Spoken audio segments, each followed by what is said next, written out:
hari ini Allah sekali lagi memuliakan kita dan duduk di tangan syurga dan kehadiran Tuhan Guru kita, Murabi kita, Guru Syekh di Pakul Kajian Pagi. Maka bersyukur pada Allah yang syakartum ta'azim dan lakum, dan Allah bersyukur Allah akan pahala kajian seperti ini masa yang akan datang. Sebelum daripada itu kita teruskan apa? Teruskan lepas supaya sahabat-sahabat lain nanti. Lepas ni kalau ada tu terkait kosong ada lah, baru masuk ke depan. Yang ke depan tu terus ke depan. Tak apa. Al-Izhar bil-Qurbi makruh. Masuk ke depan. Jadi tuan-tuan rahmati Allah, kita menyambung kembali pengajian kita iaitu Maqaidul Ahkam Jumaat. Maka masing-masing yang kita mudah-mudahan barakallahu fiikum ajma'in dan tanpa melengahkan masa saya mempersilakan Al-Fadhil Guru Syekh Nurdin untuk memulakan pengajian. Falyatafadhal masykuran.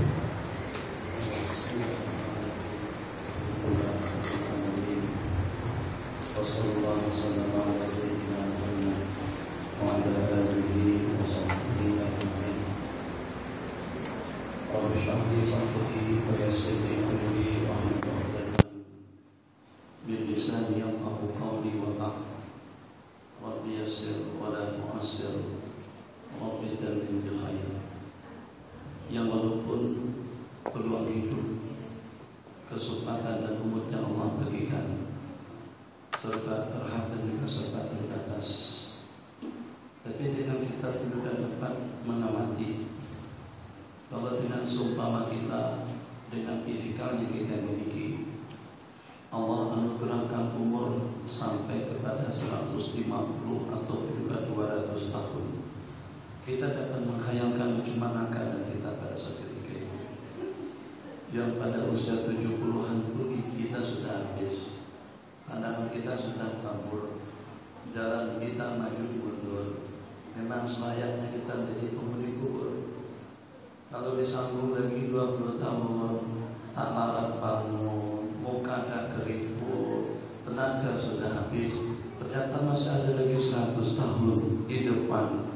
Mungkin saat ketika untuk pergerakan kita terpaksa dibantu, tetangga terpaksa minta bantuan dengan anak dan cucu untuk mengistijakan kita, untuk memandikan kita. Wallahu a'lam. Mungkin ramai di kalangan kita memohon dan meminta kepada Ya Allah, percepatkan kematianku Ya Allah. Aku dah tunggu hidup macam Ya Allah. Mungkin. Jadi umur yang 70-80 tahun sesuai dengan kemampuan fisikal kita untuk bertahan, dengan pandangannya, pendengarannya, penglihatannya, ucapannya, giginya, kulitnya, semuanya. Jadi insya Allah kalau hanya dalam 60 tahun saja, tapi Allah karuniakan kita usia kita sama dengan usia umat-umat yang terdahulu, mungkin juga lebih panjang daripada umat-umat yang terdahulu. Kalau seandainya dengan kita berpeluang untuk menemukan bulan Ramadan dalam 30 tahun saja dalam kehidupan kita. Dewasa pada masa usia 15 tahun tambah dengan 35 tahun Ramadan berarti 35 kali Lailatul Qadar. Satu malam Lailatul Qadar sama dengan ibadah 83 tahun. Maknanya 83 kalau kali 35, 83 kalau kali 35 itu tidak kurang daripada dalam 2.500-an tahun usia yang Allah bagikan kepada kita. Itu baru dengan Lailatul Qadarnya, belum lagi dengan Masjidil Haramnya, dengan Masjid Nabawinya, belum lagi dengan yang terputar pada tiap minggu dengan bermacam-macam anugerah dan pemberian, dengan bermacam-macam bentuk rahmat dan maghfirah Allah Jalla wa'ala, dengan tidak membeda-bedakan antara laki-laki dengan perempuan, yaitu pada tiap hari Jumat dan malam harinya. Perbedaan kita hanya dengan muslimat tidak diwajibkan untuk melaksanakan sembahyang Jumat. Aktiviti-aktiviti lainnya dengan salawatnya, dengan zikirnya, keampunannya, maghfirahnya, dan juga dengan peruntukan suatu anugerah dan keistimewaan kepada orang yang meninggal pada siang atau juga pada malam hari Jumat, akan Allah elakkan daripada seksaan kubur atau daripada azab kubur. Untuk siapa? Tidak ada peruntukan khusus kepada kaum laki-laki pun juga kepada kaum muslimat. Begitu juga keampunan dosa begitu juga dengan anugerah Allah Jalla wa'ala untuk mendapatkan kebebasan daripada api neraka. Ini diantara daripada perbincangan dan juga perbualan yang telah kita bicarakan pada pertemuan kita telah lalu. Saya simpulkan, jadi diantara daripada kesimpulan dan juga diantara daripada keistimewaan dan keutamaan hari Jumat daripada berbagai hadis yang telah kita temukan dan akan kita temukan nanti, yang bertujuan hanya semata-mata untuk mengangkat martabat manusia. Jadi kalau tidak, makhluk Allah lainnya itu akan komplain. Bagaimana dengan Allah mengangkat martabat orang-orang yang beriman? Yarfa'illahu alladhina amanu minkum. Kemudian berikutnya walladzina utul ilma darajat. Allah telah mengangkat martabat orang-orang yang beriman daripada kamu, dan juga dengan sekian derajat martabat orang-orang yang berilmu. Jadi martabat yang terangkat tadi itu apa sebab musababnya? Apakah disebabkan karena mereka kuat? Apakah disebabkan karena keperkasaannya? Apakah disebabkan karena dengan umur yang panjang? Apakah disebabkan karena dengan fisikal yang mempunyai ketahanan besi atau juga atom? Tidak. Jadi yarfa'illahu alladhina amanu minkum, raf'ud darajat. Allah angkat martabat orang-orang yang beriman dari segenap makhluk Allah lainnya itu dengan waktu, dengan tempat, dengan ibadah, dengan ubudiyah, dengan jamaah, dengan kumpulan. Jadi mungkin boleh kita pastikan yang seketika dengan kita membanding-bandingkan antara waktu dengan waktu. Dahulu yang siapapun pernah mengalami dalam perjalanan hidupnya lesu, lemas, lenguh, tak larat duduk sampai lebih daripada setengah jam. Yang setengah jam pun kadang-kadang sudah robah posisi duduk sampai 3, 4, 5, 6 kali. Duduk menyendar, duduk bersila, angkat lutut, unjurkan kaki. Sekarang kita sudah boleh tahan untuk setengah jam. Kemudian berikutnya, dulu-dulu jarang-jarang dengan kita ke masjid. Kalau ke masjid pun datang masbuk, kemudian balik awal. Hari Jumat datangnya akhir sekali, dan baliknya yang pertama. Parking di mana? Pada ada jalan laluan, sudah ada petugas parking untuk mengatur kereta kita masuk ke dalam. Kita tak nak masuk ke dalam, kita parking di luar sana. Kenapa? Sebab di kepala kita kalau ke dalam lambat keluarnya. Selepas salam aku nak lari, nak bercabut langsung, langsung kita keluar. Sekarang alhamdulillah boleh dah setengah jam, 15 menit kita etikaf. Itu dari mana? Kebaikan akan mengundang kepada kebaikan. Semacam dalam dunia bisnis, daripada duit kepada duit, daripada kekayaan kepada kekayaan. Asalnya tidak lebih daripada jualan pisang goreng. Berikutnya ada dengan lipat dan donatnya. Berikutnya buka kedai, warung makan. Berikutnya restoran. Berikutnya nasi mandi Pak Ngahjang namanya, terkenal di kawasan Kelang. Nasi mandi, nasi tayamum cukup mendapatkan minat dan kegemaran daripada orang ramai. Nah, dunia ibadah juga macam tuh. Bandingkan yang jarang-jarang ke masjid, yang jarang-jarang ke majelis ilmu, yang jarang-jarang duduk dengan kumpulan yang seperti ini, itu dia akan gelisah.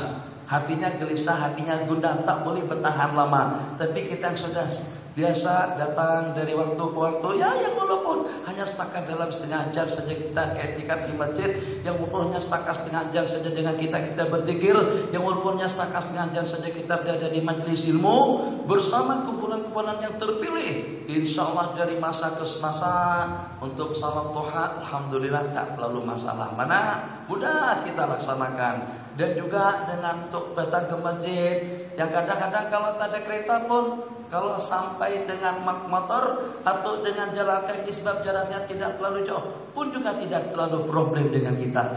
Dari mana datangnya kemudahan tadi itu?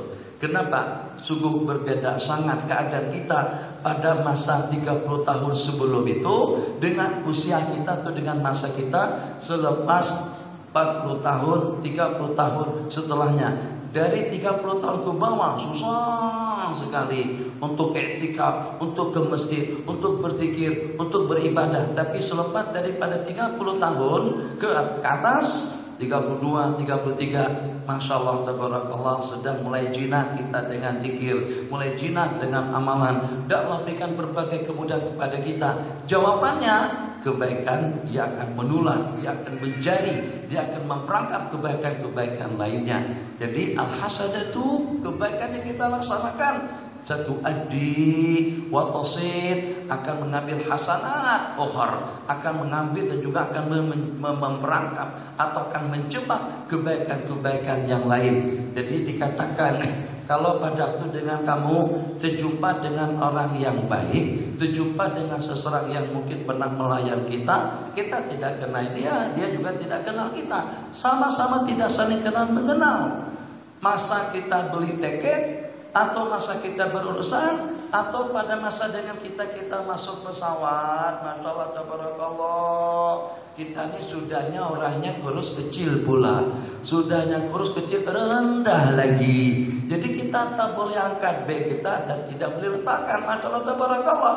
Begitu kita sampai ke tempat barisan duduk, ternyata ada salah satu daripada hamba Allah, tanpa diminta, tanpa dimodern, kita pun juga tidak mengenalnya, dia angkatkan beg kita dan dia letakkan. Kita mengucapkan terima kasih. Sebelum kita keluar pun juga dia ambilkan kembali, Masya Allah, tabarakallah.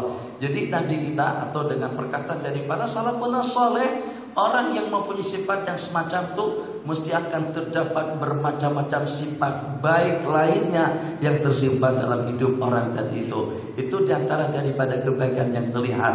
Maka kita boleh mengalamatkan, kalau dengan seseorang itu baik, insya Allah itu baru diantara daripada kebaikan yang kita lihat. Dia ada lagi kebaikan-kebaikan lainnya. Kenapa? Kalau duit menguntungkan duit, modal akan membawa kepada keuntungan, bisnis akan membawa kepada kekayaan, maka dengan dunia akhirat atau juga dengan bisnis akhirat pun juga semacam itu, insya Allah akan lebih bisa bertahan, insya Allah akan lebih boleh bertahan, insya Allah akan lebih memungkinkan kita untuk melakukan perkara-perkara yang dahulu kita tidak mampu untuk melaksanakannya. Ini dengan santri bagaimana? Jadi dengan bahasanya seperti ini pembukaan, pendahuluan. Mudah-mudahan dapat kita pahami. Jadi kalau pada waktu kita terlambat makan, disebabkan kena puasa, nampak kelihatan lesu, lenguh, jenuh, letih, tak larat, tak boleh buat apa-apa. Itu dikenakan karena apa saja? Disebabkan karena dengan keperluan jasmani kita tangguhkan, yang sepatutnya kita makan pada pukul 8 pagi dengan nasi lemaknya, dengan roti canainya, dengan kripat dan donatnya, dengan roti dagan dan kerambutnya. Jadi rupa-rupanya istilah talfik mazhab itu bukan cuma talfik dalam bermazhab, talfik dalam masakan juga ada. Talfik masakan itu macam mana? Satu dulang, ada nasi kerabu, ada nasi dagan, ada nasi lemak, lauknya pun juga campur bau. Kerabu itu kena banyak campurannya. Tuh talfik mazhab. Itu namanya talfik makanan. Masya Allah, tabarakallah. Dipercepat pada waktu sahur, yang sepatutnya makan siang pada pukul 1.30 selepas zuhur, ditangguhkan selepas azan maghrib. Allahu Akbar, Allahu Akbar, baru kita makan. Maka jarak antara dua waktu tadi itu cepat naik angin, cepat emosi, cepat marah, itu cepat. Tapi kalau untuk urusan zikir, lenguh, lesu, lemah. Tapi begitu melihat santapan, bapak kita juwadah, begitu melihat juwadah ataupun juga ayam golek atau juga dengan sirap Bandung, sirap Bogor, sirap Melaka, sudah terkumpul jenis-jenis macam sirap tadi itu di hadapan, belum buka lagi, semangat sudah naik dah. Oh, energi kita sudah mulai bergerak, sudah mulai berkesan, beraksi. Oh, Masya Allah, tabarak. Baru tengok makanan saja dah semangat dah. Dan jelek mata tak lagi mengantuk. Baru tengok makanan. Sekejap lagi tunggu azan berkumandang. Belum lagi masuk waktu. Ternyata dengan kita sudah siap siaga. Dah baca doa buka puasa sebelum masuk waktu lagi. Siap dengan basuh tangannya. Kenapa? Karena kita nak berbuka langsung. Itu makanan jasmani. Begitu dengan kita menikmatinya, memakannya, alhamdulillah segar, pusat-pusat perut penuh perut kita dengan makanan terasa lega, itu keperluan daripada jasmani kita dengan makanan dan minuman yang kalau pada itu tertangguhkan, badan kita akan menjadi lesu. Rohani kita juga seperti itu. Nah sekarang rohani kita kalau bermasalah, kalau ada problem, kalau ada penyakit, maka justru yang sepatutnya semakin bertenaga dan semakin semangat, ternyata nampak kelihatan pudar, ternyata nampak kelihatan lesu, ternyata nampak kelihatan mengantuk. Nah jadi kita perhatikan santri-santri kita, mana yang bermasalah rohaninya, itu kita boleh jam seketika dia duduk mengaji buka Al-Quran, dalam jangka berapa lama dia boleh bertahan. Kalau pada itu, kalau bukan karena habis waktu dia tidak berhenti, itu rohaninya segar, kesehatannya 100%. Mana buktinya? Tuh dengan mereka yang sembahyang tahajud sepanjang malam, itu dengan mereka yang berjuang tadi saya ceritakan selama tidak kurang daripada 25 tahun bersambung daripada perjuangan kepada perjuangan, itu dengan ketahanan fisikal mereka yang bermula tertunjang dengan ketahanan rohani yang tidak ada tandingannya, yang walaupun dengan sentuhan daripada mata tombak, pedang dan panah yang tajam, tetap saja tidak membuat mereka pudar untuk mengelak dan mundur teratur daripada medan perang. Tetap maju, tetap mobil, maju sampai syahid di jalan Allah Jalla wa'ala. Itu bagaimana? Apakah kena banyak makan? Tidak. Apakah kena banyak minum? Tidak. Apakah kena banyak pakaian? Tidak. Itu rohaninya segar. Jadi perumpamaan, mudah-mudahan dapat kita pahami perumpamaannya. Kalau keadaan kita nampak kelihatan lesu, kita pergi ke Pidi, tengok laut. Kalau nampak kelihatan kita lesu, pergi ke Langkawi, tengok suasana pulau-pulau. Dan kalau perlu, ya secara boleh, secara halal, baring di tepi pantai sana, di bawah tatapan matahari terbit dengan sirkulasi udara yang segar. Gelombang.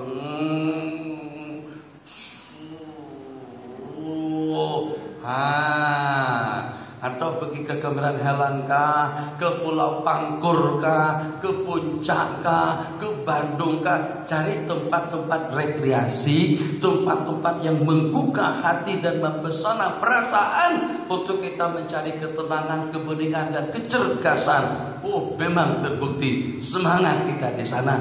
Tadinya sudah tak ada mood. Nah, ini jasmani. Rohani kemana tempat rekreasinya?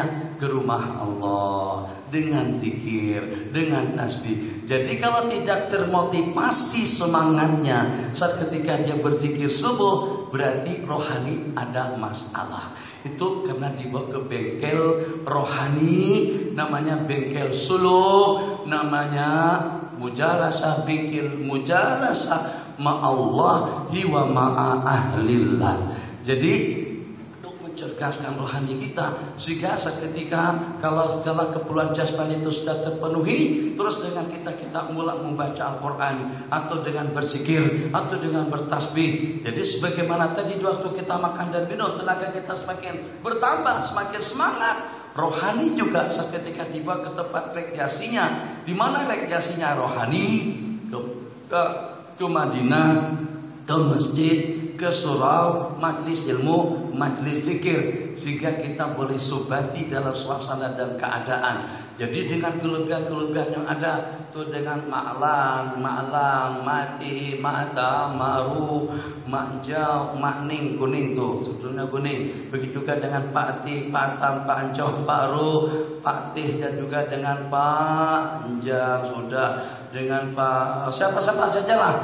Masing-masing ada kelebihan. Maka kelebihan yang ada daripada mereka-mereka tadi itu akan terimbas kepada kita-kita yang hadir, sehingga dengan kita sudah mulai boleh subati dengan majelis ilmu, boleh bertahan dalam jangka beberapa waktu, tidak seperti dahulu. Insyaallah buktikan nanti pada tarawih, hadiri majelis-majelis zikir, hadiri majelis-majelis ilmu, senantiasa dengan ahli zikir, senantiasa di majelis-majelis ilmu, hadirkan diri ke tempat-tempat di mana di sana curah rahmat melempah ruah terturunkan kepada mereka, hadiri majelis majlis yang kalau pada itu dengan kita bertemu dengan sebagian daripada orang-orang yang berkumpul, kita akan sedar dan juga kita akan ingat Allah Jalla wa'ala. Man idza ru'u dzukirallah, kumpulan yang kalau pada itu kita lihat, kita akan sedar ingat kepada Allah Jalla wa'ala. Nanti cek balik bagaimana rohani kita. Allahu Akbar, komplit kepada imam. Bismillahirrahmanirrahim. Alhamdulillahirabbil alamin arrahmanir rahim maliki yaumiddin iyyaka na'budu wa iyyaka nasta'in. Bang, kalau boleh baca perlahan-lahan sedikit. Jangan laju macam tu supaya tuan boleh menikmati bacaannya. Udah berubah. Dulu cari yang lebih laju, yang lebih cepat. Satu kali napas boleh rukuk langsung. Masya Allah, tabarakallah. Fatihah dengan surahnya bersambung sampai pada rukuk. Itu hanya dalam satu napas saja. Sekarang sudah beda. Bacalah slow sikit. Tutuan, makna panjang. Nasihatnya sudah berbeda. Dulu minta lebih laju lagi, bahkan justru mencari tempat-tempat yang lebih cepat. Sementara sekarang sudah mulai subati dengan bacaan, sudah mulai lenggak-lenggok dengan dulu. Ya saja pemerhati saja. Tengok Habib Syekh, nah sekarang tua sudah mulai lenggang kepala juga di belakang. Maknanya ada pengaruhnya. Itu pengaruh majelis zikir macam mana tidak? Minyak harum saja boleh kecium. Bagaimana dengan kemuliaan majelis ilmu yang kalau dengan minyak harum, wangi-wangian itu buatannya manusia, itu dengan harumannya kita tanam, kemudian diperah, kemudian diproses sampai menjadi oud, sampai menjadi minyak harum, sampai jadi malaikat subuh, sampai jadi malaikat Jumat. Masya Allah, tabarakallah. Cari minyak harum namanya malaikat Jumat. Yang ada tuh malaikat subuh saja, yang malaikat tengah hari mana? Tak tahu, belum diproduk lagi. Itu semuanya buatan manusia. Memang Allah yang tumbuhkan. Bagaimana kalau seandainya curahan yang melimpahkan itu daripada Allah, rahmat daripada Allah, maghfirah daripada Allah, ketenangan daripada Allah. Kalau dengan bau-bauan yang wangi kita merasa harum, akan lebih harum lagi rohani kita seketika kita berada di majelis ilmu. Jadi kalau nak lebih pasti, pergi ke masjid hari Jumat, tengok orang-orang yang sehat, orang-orang yang lemah, orang-orang yang sakit. Yang sakit baru melangkahkan kaki ke masjid. Itu pun tak kisah yang mana yang dia langkahkan. Apakah kaki kanannya atau juga kaki kirinya, atau dia langkahkan dua serentak sekali masuk macam itu. Kalau bukan kena tuntutan, kalau boleh tahiyatul masjid itu dilakasar jadi satu, dia buat satu rakaat saja.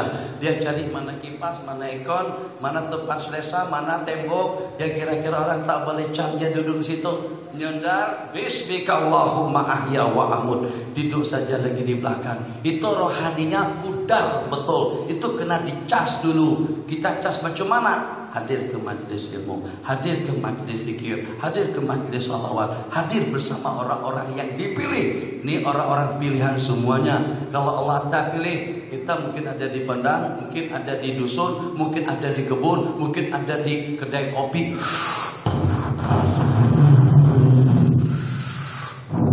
Berzikir dengan asap rokok, masya Allah, tabarakallah. Allah pilih kita untuk datang kemari. Padahal majlis ini bukan sekedar pengajian dengan saya yang sekali sebulan, ini bukan setengah jam, kadang-kadang sampai 2 jam. Masya Allah, tabarakallah. Tapi saya juga merasakan benda yang sama. Tadi malam pun saya menjerit-jerit juga, sebelumnya juga menjerit-jerit juga. Kalau ikut kesehatan, tenaga udah habis, udah pudar.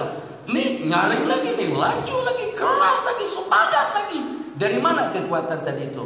Kebaikan, ingat rumusannya, kebaikan akan membawa kepada kebaikan. Prinsip yang kedua, anfik wala takhaf min dzil arsy iqlala. Jadi perkataan daripada seorang sahabat kepada Nabi, anfik, sumbangkan, impakkan tenagamu untuk agama, sumbangkan tenagamu untuk ibadah, sumbangkan tenagamu untuk kebaikan, sumbangkan tenagamu untuk ubudiyah. taat, bakti, setia kepada Allah. Sumbangkan tenagamu untuk maslahat orang ramai. Ompek alaik, aku akan membalasnya. Jadi infak itu ikut kemampuan kita. Ampik sumbangkan, aku sumbangkan kepadamu. Berikan, aku akan berikan kepadamu. Balasannya daripada Allah tidak dapat dihitung. Kembali, jadi insya Allah Ramadan akan datang. Coba kita pastikan, sebagaimana kita buat check up untuk jasmani kita, check up juga untuk rohani kita. Lama mana kita boleh bertahan dengan sembahyang tarawih? Apakah kira-kira selepas 4 kali salat kita bercabut seperti kita bercabut yang pada waktu itu, sampai keburu-buru kita keluar, sampai kita mencari tempat yang paling di belakang, tak nak maju ke depan, tak nak di saat yang pertama, tak nak dengan imam yang bacaannya tartil sebab itu lambat? Atau ternyata kita sudah boleh subati dengan lantunan bacaan yang merdu, dengan bacaan yang penuh khasyah, sakinah dan tadallul, dan juga dengan nagma yang menggugah dan juga yang membuat hati jadi syahdu, terasa nikmat dan juga terasa nyaman. Alhamdulillahirabbil alamin, Ar-Rahmanir-Rahim, Maliki Yaumiddin. Itu Imam Madinah ada meninggal, ada imam itu. Jadi kalau secara rasionalnya, siapa yang merasa nikmat dengan baca Syekh Ahmad Parahat, sudah meninggal, imam besar Masjid Zainal Husain di Mesir, bacanya seperti apa? Istaqimu yarhamkumullah, atimus saffal awal summa alladhi yali, sempurnakan saf yang pertama kemudian yang berikutnya. Fa in kana naqsun, kalau terdapat kekosongan, fal yakun bis-saffil muakhkhar, hendaklah itu pada saf yang terakhir. Allahu akbar. Bismillahirrahmanirrahim. Alhamdulillahirabbil alamin. Ar-Rahmanir-Rahim. Masjid penuh. Sampai Ji kalau datang setelah kamati, jangan hanya Ji boleh masuk ke dalam masjid. Daya tarikan. Baca-baca tuh aja, tapi orang ramai. Itu dia hati dah sebati dengan kenikmatan baca daripada orang yang khusyuk, daripada imam yang khusyuk, daripada imam yang dekat kepada Allah, yang walaupun bacaannya lawak, yang walaupun tartilnya cantik, yang walaupun namanya menggugah, tapi orang bercabut 82 kali salam. Kenapa? Itu rohani daripada orang tadi itu masih belum sempurna. Dia perlu dicas lagi. Kira-kira cas dengan cara macam mana? Nih seperti menghadirkan diri di majelis-majelis ilmu yang semacam ini. Dan yang kedua, di antara daripada yang mampu untuk memperbaiki hati dan rohani, itu adalah salat tahajud, sembahyang toha, qiraatul Quran, baca Quran dengan tadabbur, dan yang paling ideal sekali, sohbatus salihin, berteman dengan orang-orang saleh. Jangan berteman dengan orang yang pengantuk, nanti jadi bapak ngantuk atau jadi kaki ngantuk. Jangan berteman dengan orang yang kaki malas, nanti kita juga jadi malas. Berteman dengan siapa? Orang yang semangatnya berapi-api, yang sehingga akan terimbat juga akan terkesan kepada kita. Masya Allah, tabarakallah, cerita sampai detik sekarang saya tidak pernah meninggalkan salat duha. Cerita daripada usiaku 15 tahun, kata dia, aku tidak pernah ketinggalan salat witir. Masya Allah, tabarakallah. Jadi dalam hati kita, Allahu Akbar, sementara dengan kita saban malam kita meninggalkannya. Tahajud bukan karena tidak terkejut, tapi justru tidak ada cadangan untuk bertahajud. Nih diantara daripada masalah yang kita hadapi. Kembali dan kita cukupkan sampai di sini. Ini mukadimah. Mukadimah dulu. Mukadimah untuk hari Jumat.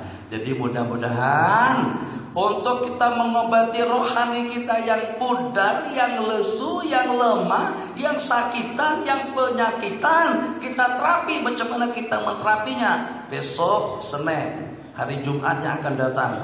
Kondisikan bagaimana dengan tasbihnya, Bagaimana dengan istighfarnya? Kalau bulan-bulan atau hari-hari yang lain tidak boleh istighfar sampai 100 kali, usahakan untuk pada hari Jumat. Usahakan datang awal sedikit daripada hari-hari yang lain. Ya paling tidak 15 menit sebelum azan berkumandang kita sudah di masjid. Yang paling tidak 100 kali dengan sallallahu alaihi wasallam. Itu terapi hati, terapi rohani, supaya rohani kita boleh subati. Sejauh tak kisah panjang, tak kisah juga kita ikut menangis. Ya Hayyu ya Qayyum, ya Hanan, ya Manan, ya Badi'as samawati wal ardi, ya Dzal Jalali wal Ikram. Kita juga di dulu bukan menangis, mengetawakan orang-orang yang menangis. Boleh tanya Haji Tua tuh kenapa menangis-nangis? Emangnya apa kehilangan duit kan, kematian istri kan? Enggak, emang doa-doa kenapa menangis-nangis macam tuh? Kenapa seperti budak kecil ya? Kenapa rohaninya mati? Bahkan tidak bercabut langsung. Kalau pada saat rohaninya dah hidup, hatinya dah bening dan bersih, begitu dengan lantunan doa orang saleh terimbas dengan pengaruhnya, ikut juga sampai tertangis-tangis tidak dapat ditahan. Ini perasaan sudah tidak dapat dibendung, meleleh. Pada saat Ustaz Fadil baca qad kafan, saya suara agak bagus. Ustaz Fadil baca qad kafani ilmu rabbi min su'ali waqti itu bahasanya cantik sekali. Itu bahasa sufi, bahasa seorang wali, bahasa orang yang dekat kepada Allah, bahasa seorang kutub, bahasa orang yang mahabbah, bahasa orang yang mendapatkan mawaddah, bahasa orang yang senantiasa daripada ujung rambut, senantiasa dari ujung rambut sampai ke ujung kuku selalu sebati dan senantiasa mendapatkan curahan rahmat dan maghfirah daripada Allah. Itu kalau dilantunkan di tengah malam dalam suasana yang bening bersama kumpulan yang terpilih. Kalau tidak syahdu, kalau tidak tergugah, kalau sampai tidak menangis, itu memang betul-betul jasmani dan rohaninya kena diterapi. Hantar ke bengkel perobatan suluk, hantar ke bengkel terapi rohani, atau juga dengan perkara-perkara dengan tempat-tempat yang seumpamanya qiyamul lail, duduk sejenak. Ya Allah ya Rahman Rahim.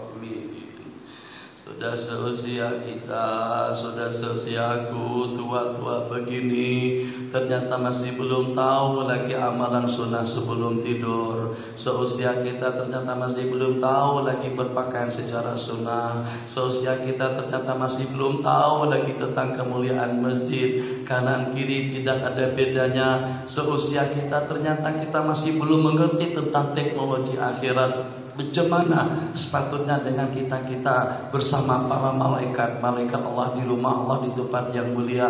Kenapa ya Allah sampai kami disibukkan dengan WhatsApp kami, handphone kami? Kenapa sampai dengan kami seperti menuhankan benda sampai di tempat ibadah pun dengan kami tergugah dan juga dihamba saya dan diperbudakkannya. Kenapa? Tengah malam merintih ada Allah, ya Allah. Yang sebab kalau kita dijemput, kita tidak akan boleh patah balik ke sini. Ini hakikat. Kalau sudah masuk ke dalam kubur, tidak bakalan mungkin dengan kita balik ke dunia. Maka kita inginkan kesudaran, maka kita inginkan kenikmatan, maka kita inginkan kehusuan, maka kita inginkan ketulusan, maka kita inginkan kita selalu terbimbing dengan ihdinas siratal mustaqim. Maka dengan hari-hari yang mulia, jangan sekali-kali kita membabitkan diri dengan benda-benda negatif atau dengan perkara-perkara janggal yang walaupun mubah seperti bola sepak, takraw, nonton dan yang seumpamanya. Sebab itu tidak sesuai dengan kemuliaan waktu. Jutaan pahala yang perlu kita pungut bukan untuk mendapatkan pahala semata-mata, tapi supaya kita menjadi orang yang dilihat, menjadi orang yang diangkat martabatnya oleh Allah Jalla wa Ala. Bismillahirrahmanirrahim. Saya tidak pasti sampai di mana.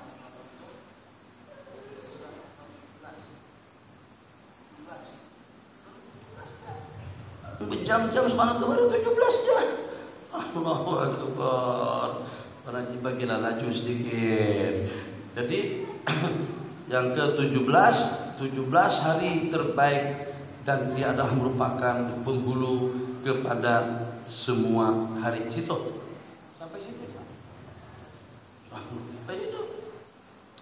Sila perlu sila. Yalah, kita baca hadis-hadisnya. Bismillahirrahmanirrahim. Inna yaumal jum'ati, sesungguhnya hari Jumat sayyidul ayyam. Coba tengok penghulu hari. Musliman, anak kita tuh tak bakti mana dengan kita. Anak kita tuh tak terlalu setia sangat dengan kita, tapi macam mana pun tetap juga anak kita. Maka pada hari istimewanya, pada hari dia dinikahkan atau pada hari dia dikawinkan, mesti kita tidak akan biarkan rumah kita berantakan.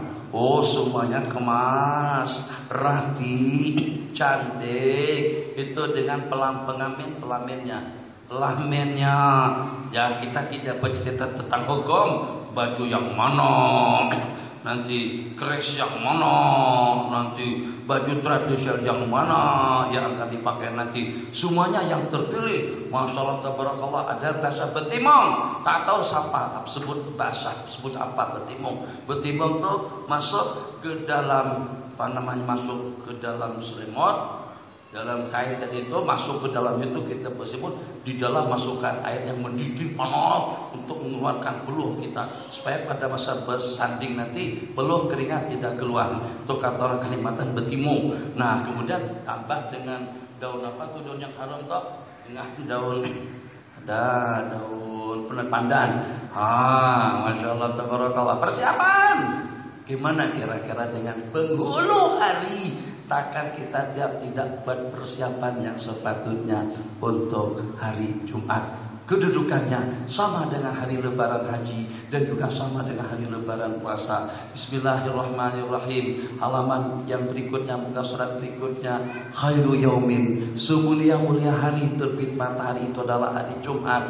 Pada hari itulah Allah menciptakan Nabiullah Adam, dan pada hari itulah Allah masukkan beliau ke dalam surga, dan pada hari itulah pula Allah mengeluarkan Nabiullah Adam daripada surga. Keluar daripada surga itu sebagai satu kemuliaan kepada beliau. Kenapa? Sebab memang yang Allah inginkan, Allah menciptakan khalifah hidup di permukaan bumi. Wasyahidi wa masyhur, itu diantara daripada nama-nama hari Jumat. Syahidin, itulah merupakan hari penyaksian, dan itu adalah hari Jumat.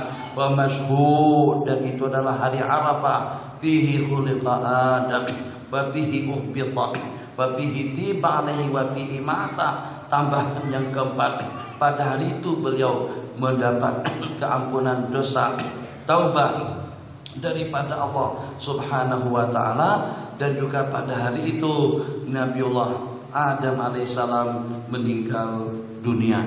Muka surat berikutnya 22, wala taqumus saatu illa bi yaumil jum'ati. Rasanya ini sudah saya ulas pada beberapa waktu atau pada pertemuan yang telah lalu, yang pada hari Jumat semua makhluk Allah risau, bimbang dan takut. Ya Allah, kalau seandainya Allah dengarkan telinga kita, rasa gundah daripada pohon-pohonan, rasa takut daripada tanam-tanaman, keluhan dan rintihan agar tidak berlaku hari kiamat pada hari itu daripada semua makhluk, tak akan tegama dengan seniman untuk ngambil gitarnya, drumnya, serolingnya, atau dengan pianonya, atau bukan seroling tapi ini biolanya, yang halaman tuh,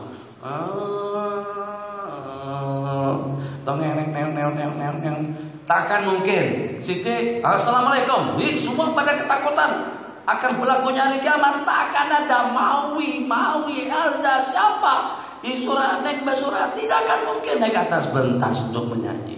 Pelakon semuanya minta maaf, Cik, saya risau betul. Gimana tidak, batuk menangis. Tuh dengan lembu ketakutan, kambing ketakutan, pohon ketakutan, tembok ketakutan, semuanya takut. Begitu yang Nabi kita sabtakan. Siapa yang percaya dengan hadis-hadis yang seperti ini? Kumpulan alladzina yu'minuna bil ghaib, kumpulan yang beriman dengan perkara-perkara ghaib. Semua makhluk nanti kita bersabda ilah takalain, manusia dan jin saja yang tidak risau dengan hari Jumat. Makanya manusia main bola sepak hari Jumat, pertandingan bola sepak pada hari Jumat, Gusti pada malam Jumat, tidak ada rasa bimbang dan risaunya. Kenapa? Karena Allah hijab orang-orang yang semacam mereka daripada hakikat hari tersebut. Macam mana matanya boleh nampak kalau pada saat hatinya sudah terhijab dengan sekian tembok yang tebal yang sehingga tidak dapat melihat dan menembus dengan pandangan mata hati yang sudah pudar.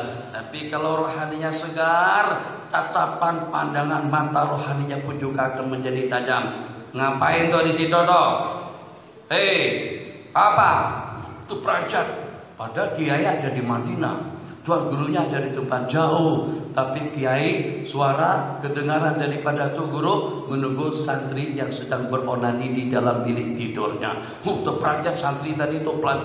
Apa tuh? Buat apa tuh? Suatu guru nih. Apa tuh? Langsung tutup. Tadi sedang asik. Buat apa di situ? Innalillahi wa inna ilaihi raji'un. Pandangan mata batin lebih tajam daripada pandangan mata kepala. Kenapa? Karena rohani orang tadi itu segar. Masya Allah, tabarakallah. Nanti kita bersandar, ya Pak, ya Ma, baik Pak saudaraku. Saat ceritanya macam ini, Nabi kita berkata kepada Sayyidina Abdullah, kepada Sayyidina Al-Abbas Ibn Abdul Muttalib setelah tertawan, Bas, ya Rasulullah, Sayyidina Abbas ini diantara daripada keluarga Nabi kita yang paling setia dan yang menjadi SB bodyguard baginda Nabi, yang jadi MC, menjadi moderator, menjadi segala-galanya, tapi belum beriman. Tak beriman dia masuk Islam pada tahun ke-8. Tapi yang lain jangan main-main. Awan kacau ponakan aku tampar kamu. Kamu jangan coba main-main, jangan coba memperli. Dibela habis-habisan. Nabi kita dibela oleh siapa? Pak saudara beliau yang bernama Al-Abbas. Tapi belum mengucap, belum masuk Islam.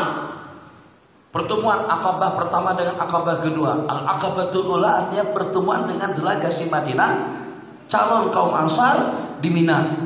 Yang pertama, yang kedua 14 menjadi pada 72. Yang jadi pengacara atau yang jadi moderator siapa? Sayyidina Abbas. Awas lo kalian semuanya. Ini Muhammad di sini masih mendapatkan perlindungan daripada keluarga dan juga daripada saya secara pribadi. Saya tanah kalau pada saat nanti dia berhijrah ke sana, ternyata kalian biarkan dia terumbang-ambing dengan gangguan dan juga dengan beraneka ragam bentuk celaan dan cercaan. Saya nak tahu terlebih dahulu macam mana pertahanan kalian di sana dan macam mana perlindungan kalian kalau pada itu dia hijrah ke situ. Semangat luar biasa. Tapi belum masuk Islam. Belum masuk Islam. Jadi kita cukup sampai itu. Pada peristiwa Badar saja ikut pasukan kafir berperang. Nabi kita udah hijrah, ikut pasukan kafir. Tertawan Pak saudara baginda Nabi tadi itu. Nabi kita tak pernah memaksakan yang walaupun Pak saudara, yang walaupun masih dengan akidah, dengan ideologi kufur syirik, tapi dalam waktu yang sama Nabi kita tetap memberikan penghormatan. Jadi Nabi kita panggil, ya Ammah, Pak saudara kenapa sampai tertawan? Sampai tertawan. Sedangkan diinformasikan saya terima SMS, terima WhatsApp daripada sahabat-sahabat, katanya yang menawan Ammah itu, yang menawan Pak saudaraku itu ada seorang pemuda kecil saja, kurus sudah kecil. Apa jadi kata Sayyidina Al-Abbas? Kecil apa? Besar-besar orangnya, putih-putih pakai sorban. Rupa-rupanya ditawan oleh para malaikat-malaikat Allah Jalla wa'ala. Pak saudara baginda yang gagah perkasa tadi itu kalah dan tumbang dengan mereka. Jadi Nabi kita bersabda, ya Ammah, kalau macam itu bebaskanlah diri sampean dengan membayar tebusan. Minta maaf ya Rasulullah, aku tak ada duit, aku dah bankrupt, dan duit dah habis dah, gara-gara kena ganti istri dan sebagainya, akhirnya duit aku dah habis. Saya lebih kurang macam tu. Jadi Sayyidina Abbas beralasan tak mampu untuk menebus diri karena macam-macam keperluan dan juga macam-macam barang yang dibeli sehingga sudah tidak tersisa duit dan kemampuan. Nanti kita bersabda, aman, tebuslah, bayarlah bayarlah. Apa tak mampu tak boleh? Minta maaf ya Rasulullah, saya tak ada duit, saya tak boleh tebus diri saya daripada tawanan. Nabi kita sekarang tak lagi gunakan pandangan mata kepala. Nabi kita gunakan pandangan mata hati dan tatapan firasat yang begitu tajam. Ya Ammar, sebelum Pak Saudara pergi ke Badar bersama Abu Sufyan, Pak Saudaraku pesan kepada istri sampean, Jadi pada saat ketika itu kata paman, kata Pak Saudara, nih lupa saya nama Ummul Fadl. Ini Ummul Fadl, ini duit seletakkan di bawah tangga rumah, di bawah beranda rumah. Tangga ke beranda kan itu tuh. Tangga naik ada bawahnya itu. Nah, di bawah lantai waktu di bawahnya tuh saya letakkan uang di situ. Kalau seandainya saya mati, gunakan duit itu untuk keperluan kamu sehari-hari. Kalau seandainya saya balik dengan selamat, maka uang itu akan aku ambil kembali. Jadi akhirnya begitu Nabi kita cakap macam itu terperanjat. Demi Allah, kata Sina Al-Abad, tak ada seorang yang tahu tentang perbuatan kami dua laki istri selain daripada Allah dan kami berdua. Yang keempatnya adalah Sayyiduna Rasulullah Sallallahu Alaihi Wasallam. Itu makna pandangan mata hati yang tajam. Bagaimana cara untuk kita menajamkannya? Hormati waktu-waktu yang mulia, muliakan tempat-tempat yang mulia, dan juga muliakan orang-orang yang mulia dalam majlis-majlis yang mulia untuk kita mendapatkan kemuliaannya. Bismillahirrahmanirrahim. Akan berlakunya hari kiamat pada hari Jumat. Tengok dengan hadisnya, pada hari itulah akan berlakunya hari kiamat. Ma min dabbatin, tidak ada daripada binatang melainkan dia risau dan takut dengan hari Jumat, sejak daripada terbit fajar sampai tenggelam matahari, kecuali manusia dan jin. 8. Inna ahlal jannati idza dakhaluha nazalu bi fadli a'malihim. Pada hari Jumat, pada hari kiamat nanti, sesungguhnya ahli-ahli surga masuk ke dalam surga dengan amal ibadah yang mereka laksanakan, yang itu menjadi asbab mereka mendapatkan rahmat daripada Allah. Kemudian mereka diizinkan seperti ukuran hari Jumat daripada hari dunia untuk mereka melihat zat Allah yang maha agung. Aqrabuhum minni min majlisan. Nabi kita bersabda, yang paling dekat dengan tatapan memandang zat Allah yang maha agung itu adalah orang yang paling awal ke masjidnya. Asra'uhum ilaihi yaumal jum'ati wa abkaruhum huduwa. Jadi kita orang Melayu ini selalu saja ke belakang. Jadi hari kiamat nanti pada kemuliaan Allah kita jauh sekali, jauh. Kenapa? Sebab pada hari Jumatnya kita datang 5 menit, 1 menit, bahkan kadang-kadang dasar dah. Khatib dah selesai, dah turun dah, baru datang. Lebih parah daripada itu lagi, dapat rakaat yang terakhir saja. Jadi Nabi kita bersabda, yang paling cepat, yang paling dekat, yang paling istimewa, ini kumpulan VIP-nya akhirat, yang pada saat menatap zat Allah Jalla wa'ala pada hari kiamat nanti, itu mendapatkan satu penghormatan yang luar biasa, tertakluk dan bergantung kepada lambat dan cepatnya kita datang ke rumah Allah Jalla wa'ala. Al-jum'atu ila jum'ati kafaratun lima bainahuma muslimat. Ada dengan salah seorang daripada wanita di zaman baginda Nabi yang oleh sebagian daripada sahabat-sahabat Rasulullah Sallallahu Alaihi Wasallam cukup berhasrat dan cukup seronok kalau sudah hampir, kalau sudah dekat hari Jumat. Jadi oleh sebagian, kenapa jadi sampai semacam itu? Karena dengan salah seorang daripada wanita Madinah yang pada tiap hari Jumat buat sop, buat ya mungkin jenis lambok kah, bubur lambok kah, kanji kah. Jadi pada tiap hari Jumat buat untuk sajian dan untuk hidangan kepada orang-orang yang pergi ke masjid.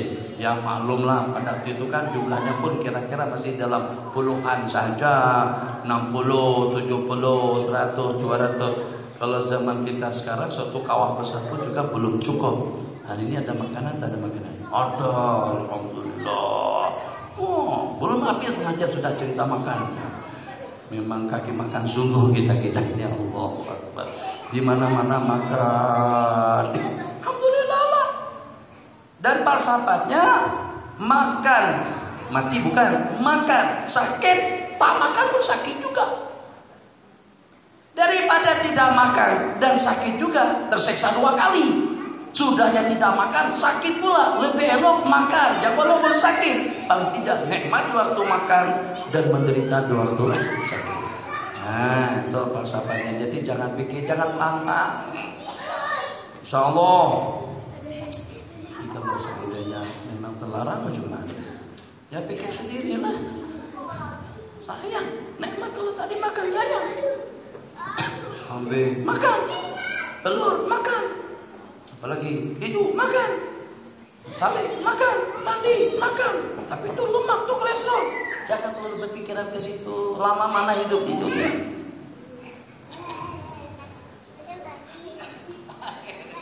Kambuh, tak sampai keesok hari dia meninggal dunia. Mana tuh Naji, tak pantang. Udah anak cucu pada nasihat semuanya, jangan Makji, jangan, tak boleh. Ini durian bahaya. Ya, yang makan nanti, yang tak makan pun mati juga. Yang makan sakit, yang tak makan pun juga sakit juga. Lebih mendingan, lebih elok menikmati rasa durian plus dengan sakit daripada tak makan sakit juga. Nah, kan ada betulnya lah kalau ya.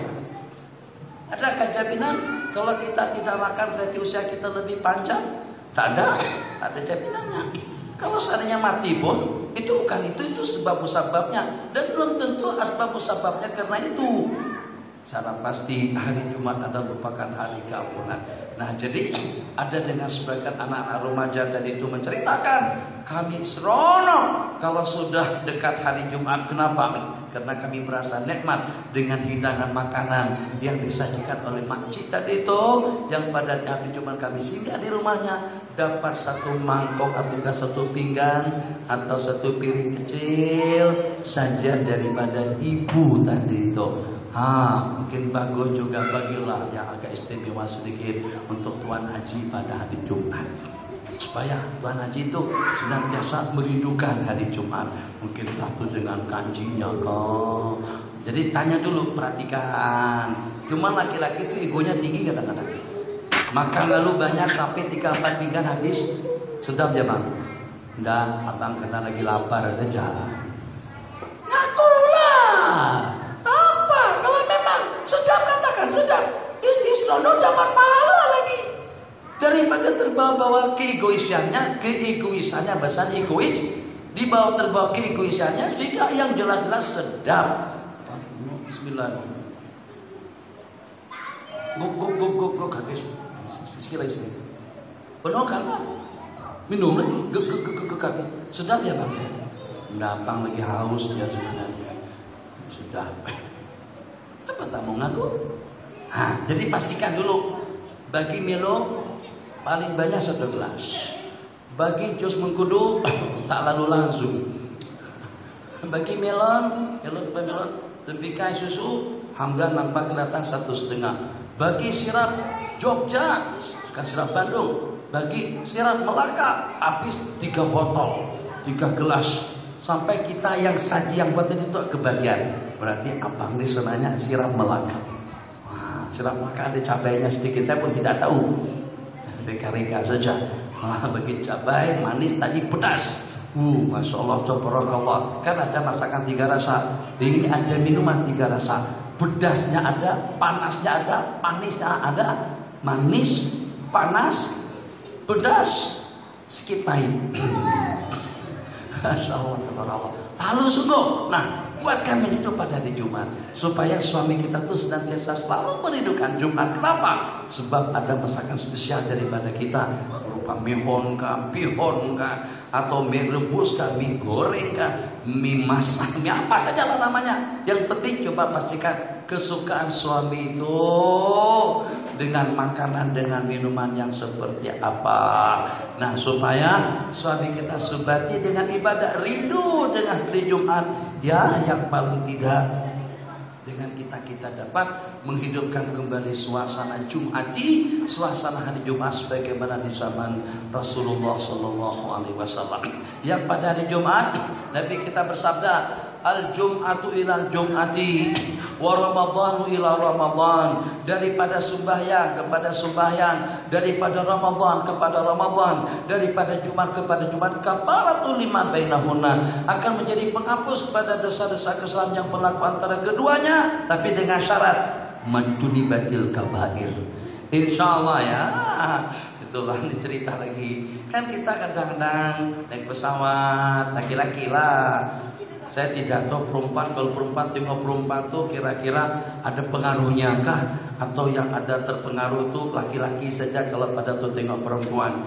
Kalau laki-laki tengok laki-laki kita biasa-biasa saja. Tapi ada sebagian pada saat laki-laki tengok laki-laki yang berwajah seperti perempuan, nafsunya terpancing. Ada, itu memang tidak sehat. Tengok kereta pun terpancing juga. Itu berarti tidak normal. Yang saya maksud orang yang normal.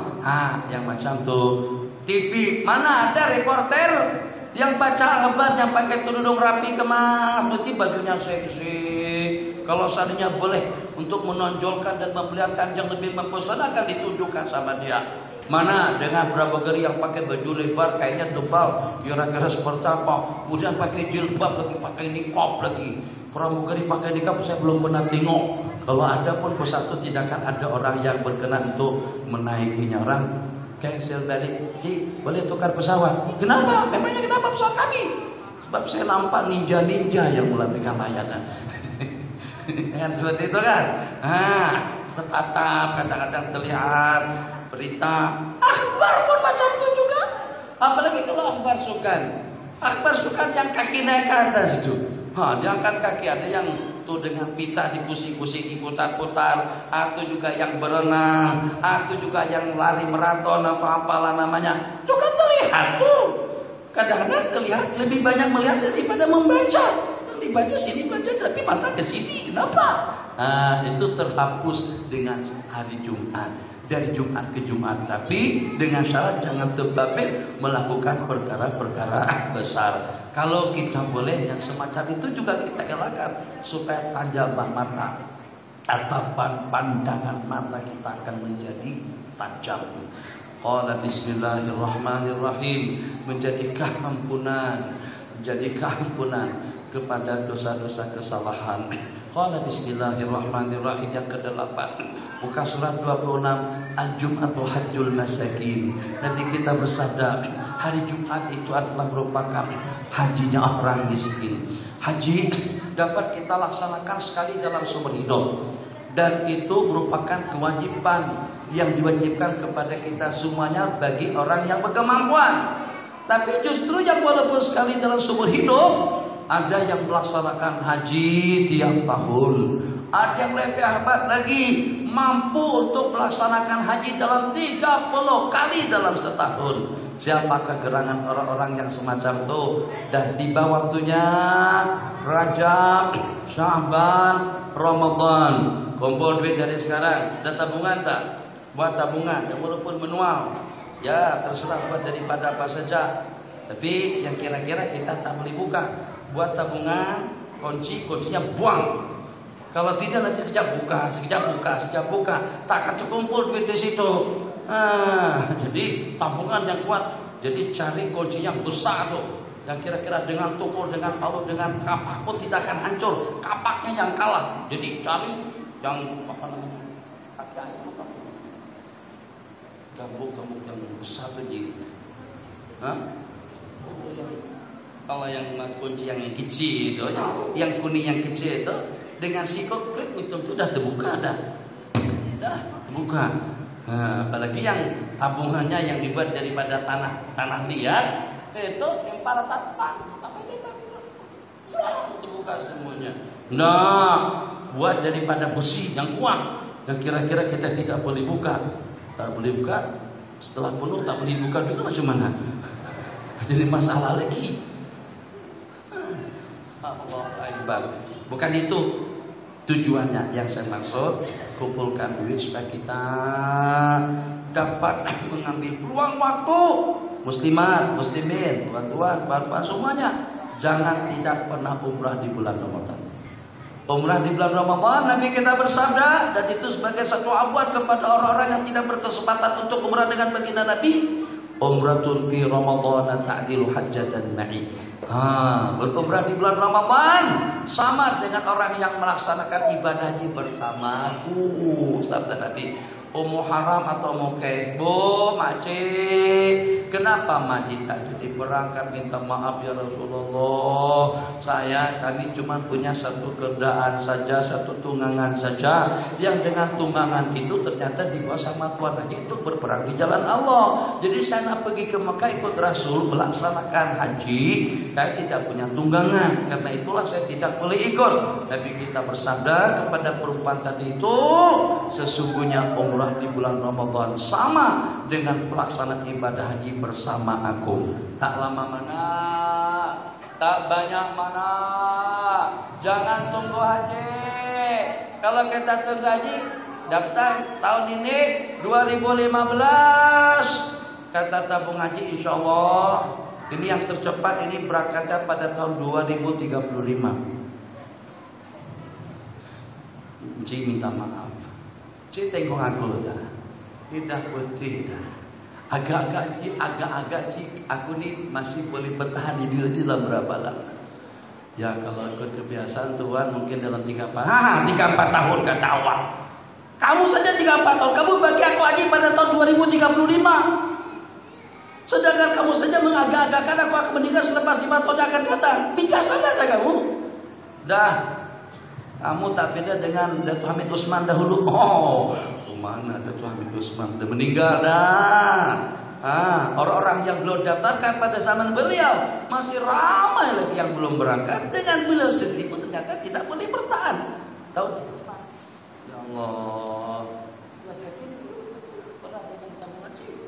Pernah dengan tabung haji. Begitu ceritanya. Takkan dengan kita selepas kita dikubur terus datang tabung haji. Assalamualaikum haji. Bangun. Kiamatkah? Enggak. Pergi haji. Dah mati dah. Kalau umrah senang. Bila-bila masa. Sepanjang waktu. Jadi modalnya pun kalau tak haji mungkin sampai kepada belasan. Jadi haji, tabung haji kira-kira dalam 13-an ribu. Yang saya tahu lah. Dikurangnya macam toh. Tapi kalau dengan haji plus bolos 2010 belum cukup.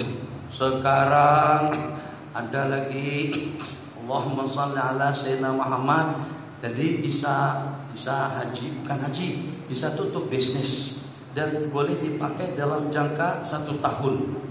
Itu hanya untuk korporat saja. Kalau kita jaringan bisnis kita boleh dapat visa itu. Kalau tak pun juga masih ada jaringannya. Tapi itu isanya saja dalam 4.500 US dollar.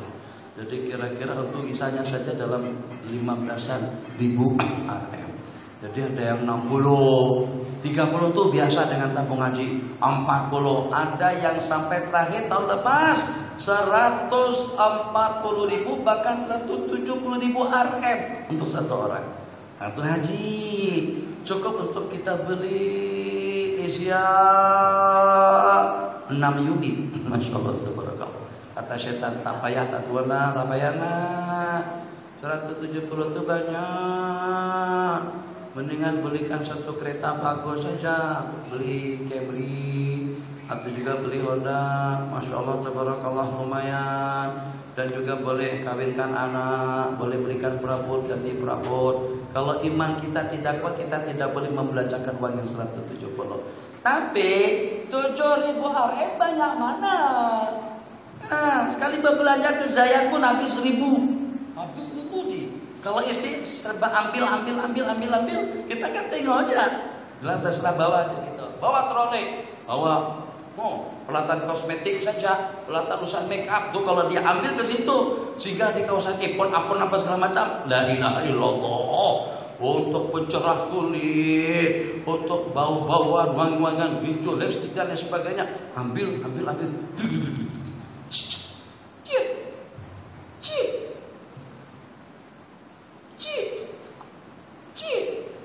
850, cik, 900, cik, 1100, cik, tuh baru 1 troli ya, beribu-ribu dah. Berapa 6.000? Tak ada.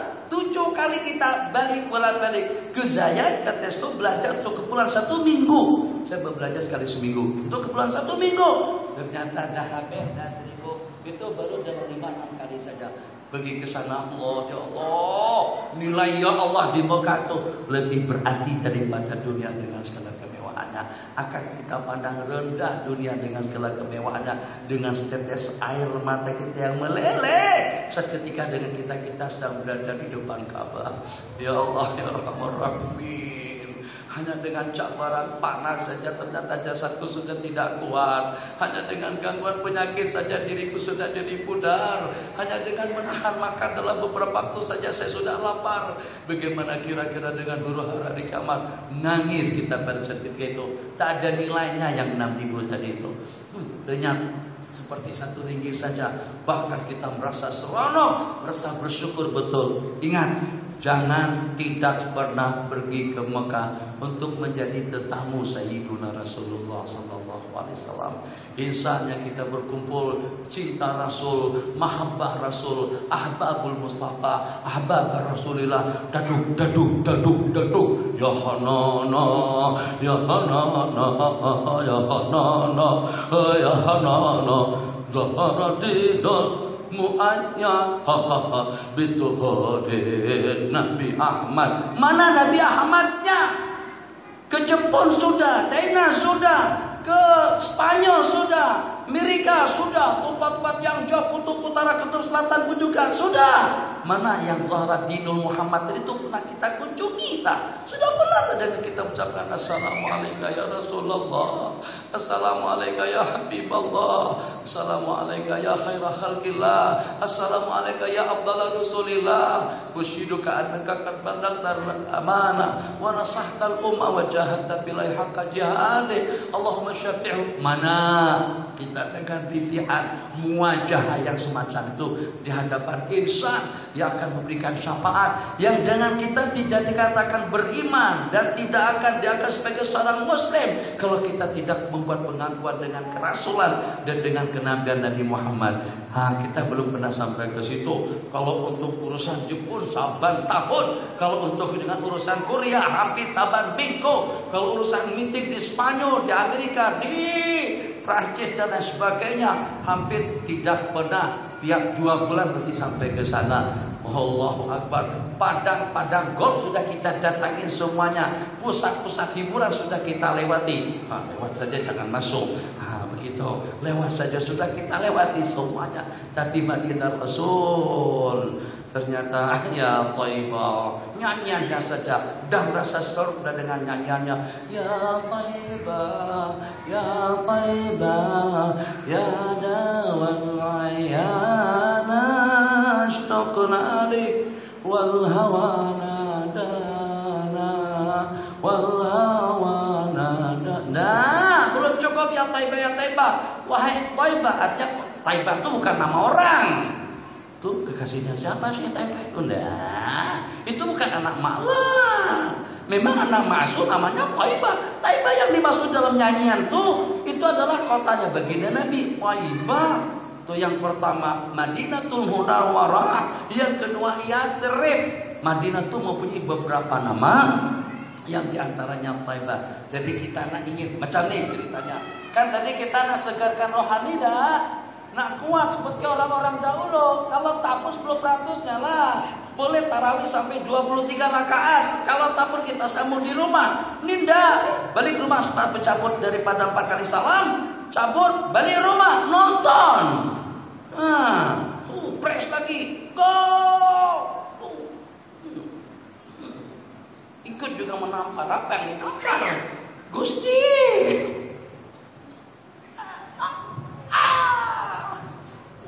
Rasain situ, tahu situ.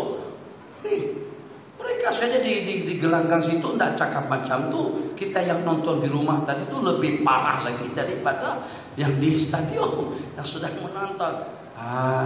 Bijak tempat para sahabat dan kita berbicara. Letakkan kaki di tempat Nabi kita berjalan. Letakkan kaki di mana Nabi kita sembahyang. Pasti dan pasti di mihrab situ Nabi kita pernah sembahyang. Duduk bismillah. Duduk bismillah. Nabi kita pernah sembahyang. Allahu Akbar, ya Allah nikmatnya. Mudah-mudahan telapak kaki itu sudah berpijak di atas tempat baginda berpijak. Luahan mahabbah rindu pada baginda Rasul SAW yang tidak dapat dibendung, ya Allah. Sebagaimana Kau muliakan aku di dunia untuk menatap pusara kubur kubah baginda Nabi, sebagaimana Kau berikan aku peluang untuk menziarahi beliau dan mengucapkan assalamualaikum ya Rasulullah. Jangan Kau jauhkan kami daripada baginda dan daripada hari kiamat. Doa macam tu. InsyaAllah pengorbanan 3 bulan ke 10 tahun kau kumpul duit tidak ada artinya. Kenapa? Karena dengan kita sudah berpijak di tempat Nabi kita berpijak dapat menatap Uhud. Nabi kita bersabda Uhudun jabalun yuhibbuna wa nuhibbuh. Uhud itu adalah merupakan gunung yang mencintai kita dan kami pun juga mencintainya. Tatap yang mencintai baginda Rasulullah. Ini kita tatap kereta. Kita tatap kereta, kita tatap ya pesawat, bangunan yang walaupun tidak ada larangan, tapi kita hendakkan hati kita itu senantiasa sensitif, perasa kita senantiasa tergugah. Pada saat dengan kita melihat ya Allah gunung, Uhud, ternyata begitu patuh dengan pijakan dan injakan daripada baginda Nabi. Uhud, Nabi kita bilang, diam kamu. Uhud pernah bergoncang, pernah berlaku gempa. Nabi kita ijab, Uhud, diam kamu.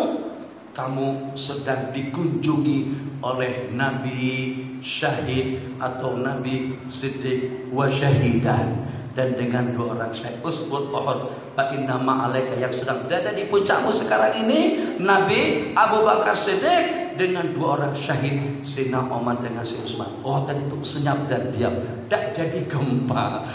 Kita kalau ketika kemarin itu atau pada saat kita hujan bawa motor laju, jadi di pasir atau atas pasir itu juga di tempat yang licin dan goyang dah. Ini udah goyang nanti jatuh. Diam kamu. Enggak apa, lecet dia. Allahu Akbar. Lain siapa kita dan juga siapa mereka. Jadi yang saya maksud tatapi bagi kemuliaan kepada mata untuk menatap Ka'bah. Tengok. Kalau kita tatap Ka'bah berarti kita telah menatap di tatapan pandangan orang-orang saleh sebelum. Pasti dan pasti Ka'bah itu telah dilihat oleh Rasulullah. Rasul pernah tengok kipas tidak? Tak pernah. Proton kita tak pernah. Kereta kita tak pernah. Rumah kita tak pernah. Putrajaya pun juga tidak pernah. Tapi kalau kita ke Mekah, kita menatap tatapan yang pernah ditatap oleh baginda Nabi dan juga oleh orang-orang saleh. Berpijak di atas bekas orang-orang yang mulia, para nabi-nabi dan rasul dan juga dengan para malaikatnya. Oh, itu Tuhan Haji yang memberikan tenaga dan kekuatan rohani kepada seseorang. Duduk nanti di Mekah. Coba, baru sesaat di Mekah, Masya Allah, sejam sudah siap-siaga untuk ke masjid. Balik santai dengan istri. Lan janjian di mana? Janjiannya di Babur Rahmah, Bab King Abdul Aziz kah? Apakah terserah di pintu mana kita berjanji dengan istri kita. Oh, jadi kita pun termenung. Saya yang kaki pemalas nih, yang kalau hari Jumat pun saya datang hari-hari jam-jam yang terakhir. Tapi macam mana saya boleh 1 jam datang ke Masjid Nabawi? Ketika semangat senang selalu saja dengan kita. Itu baru Allah bagi siki saja. Cuitan rahmat dan anugerah fuyudat madad daripada para aulia indah salihin. Seolah kembali itu hajinya 30 kali dalam setahun, yaitu dengan melaksanakan umrah pada tiap hari. Ada yang dengan ibadah hajinya tiap hari, luar biasa. Itu dengan siapa? Atau tiap minggu? Tiap minggu itu pada hari Jumat. Coba musliman, dan walaupun kita belum habis lagi, ini baru 2 pertemuan, masih ada 7 pertemuan akan datang lagi dengan kita ini barangkali. Sudah pukul 11 dah, makanan sudah siap dah, tuan dapur sudah hidangkan di situ, sudah siap untuk disantap dan juga kita habiskan sampai pada ke-20 nanti secara laju dan cepat 18 kalau tidak salah. Baru kita pada bulan yang akan datang, masih bulan Sya'ban lagi, untuk mengenali amalan-amalan yang patut kita amalkan pada hari Jumat dalam 2 pertemuan yang kita adakan. Jadi Allahumma sholli ala sayyidina Muhammad pada hari Jumat, hari yang mulia di sisi Allah Jalla wa Ala, yang dengan kita ingin merubah kehidupan dan juga ingin merubah keadaan kita daripada keadaan-keadaan yang pernah kita alami bersama, sehingga dengan membaca, dengan mempelajari dan juga dengan menatap sedikit fadilah dan fadail yang ada pada kemuliaan hari Jumat, sehingga akan menjadi Jumati kita dalam kehidupan kita sehari-hari. Di antara daripada tatapan yang disebut di sini al-hajju al-jum'atu hajjul masakin, hajinya orang-orang miskin. Sepertinya apa? Oke, hamba-hambaku, aku bagikan kemampuan, kekayaan, keuangan, keuntungan, kebolehan yang berbeda-beda, yang dengan yang itu duitnya melimpah ruah, yang dengan yang itu hidup dengan duit, yang dengan itu keuntungan dan jaringan bisnisnya di sana sini. Sementara kamu tidak bernasib seperti itu, bukan disebabkan karena kehinaanmu, bukan disebabkan karena aku ingin mengucilkanmu, bukan karena disebabkan kamu tidak punya kedudukan, tapi justru aku ingin memuliakanmu sehingga kamu tidak disibukkan dengan urusan dunia yang menyibukkan mereka. Maka supaya kamu boleh bersaing dengan mereka, mereka dengan infaknya, mereka dengan duitnya, mereka dengan pembangunannya, mereka dengan dermanya, mereka dengan hajinya, mereka dengan umrahnya. Mana ada? Ini yang hari ini pun kalau tak ada duit, tak boleh kita buat makanan. Makanan duit, kita semuanya duit. Nah, untuk kalian yang tak ada duit, aku bagikan satu karunia. Boleh juga mendapatkan pahala haji yang pada hari akhirat nanti kalian boleh bersaing di dalam surga, yaitu dengan memuliakan hari Jumat. Al-Jumatu hajjul masakin, hajinya orang-orang miskin. Jadi Jumat nanti kondisikan, beli baju dari sekarang yang serba putih. Kalau boleh dengan sompo putih. Wah, belum haji lagi? Tak ada. Tak ada syarat yang mencaratkan kalau tidak pernah pergi ke Mekah tidak boleh pakai sompo putih. Ayo, tuh ramai yang bukan pas pakai sompo orang pas. Kenapa? Padahal tidak masuk ahli. Tak mendaftar pun, tak masuk ahli pun pakai sompo pas. Pakai sompo Datuk Fadil Nur. Yang mana tuh?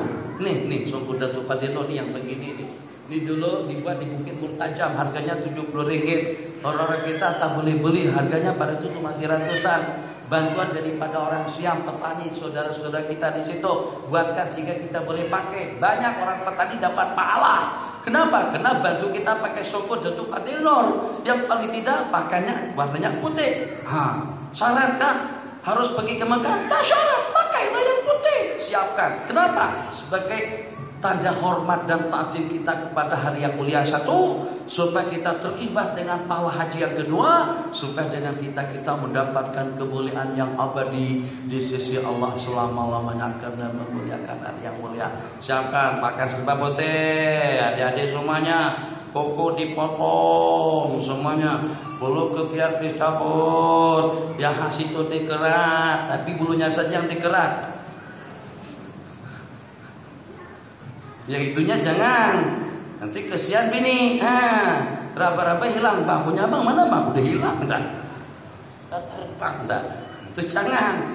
Jadi tuh persiapan hari Jumat, wangi-wangian, belilah setakat malaikat subuh tuh RM5 harganya. Tak boleh beli minyak haram yang harganya RM5. Ya Allah ya Rahmanur Rahim. Minyak kirambot, tuh ada kelapa sawit, ambil kelapa sawit, guna minyaknya untuk kepala. Atau juga kalau perlu tuh dengan minyak gorengan, bang jangan bersimbang, malu, jangan.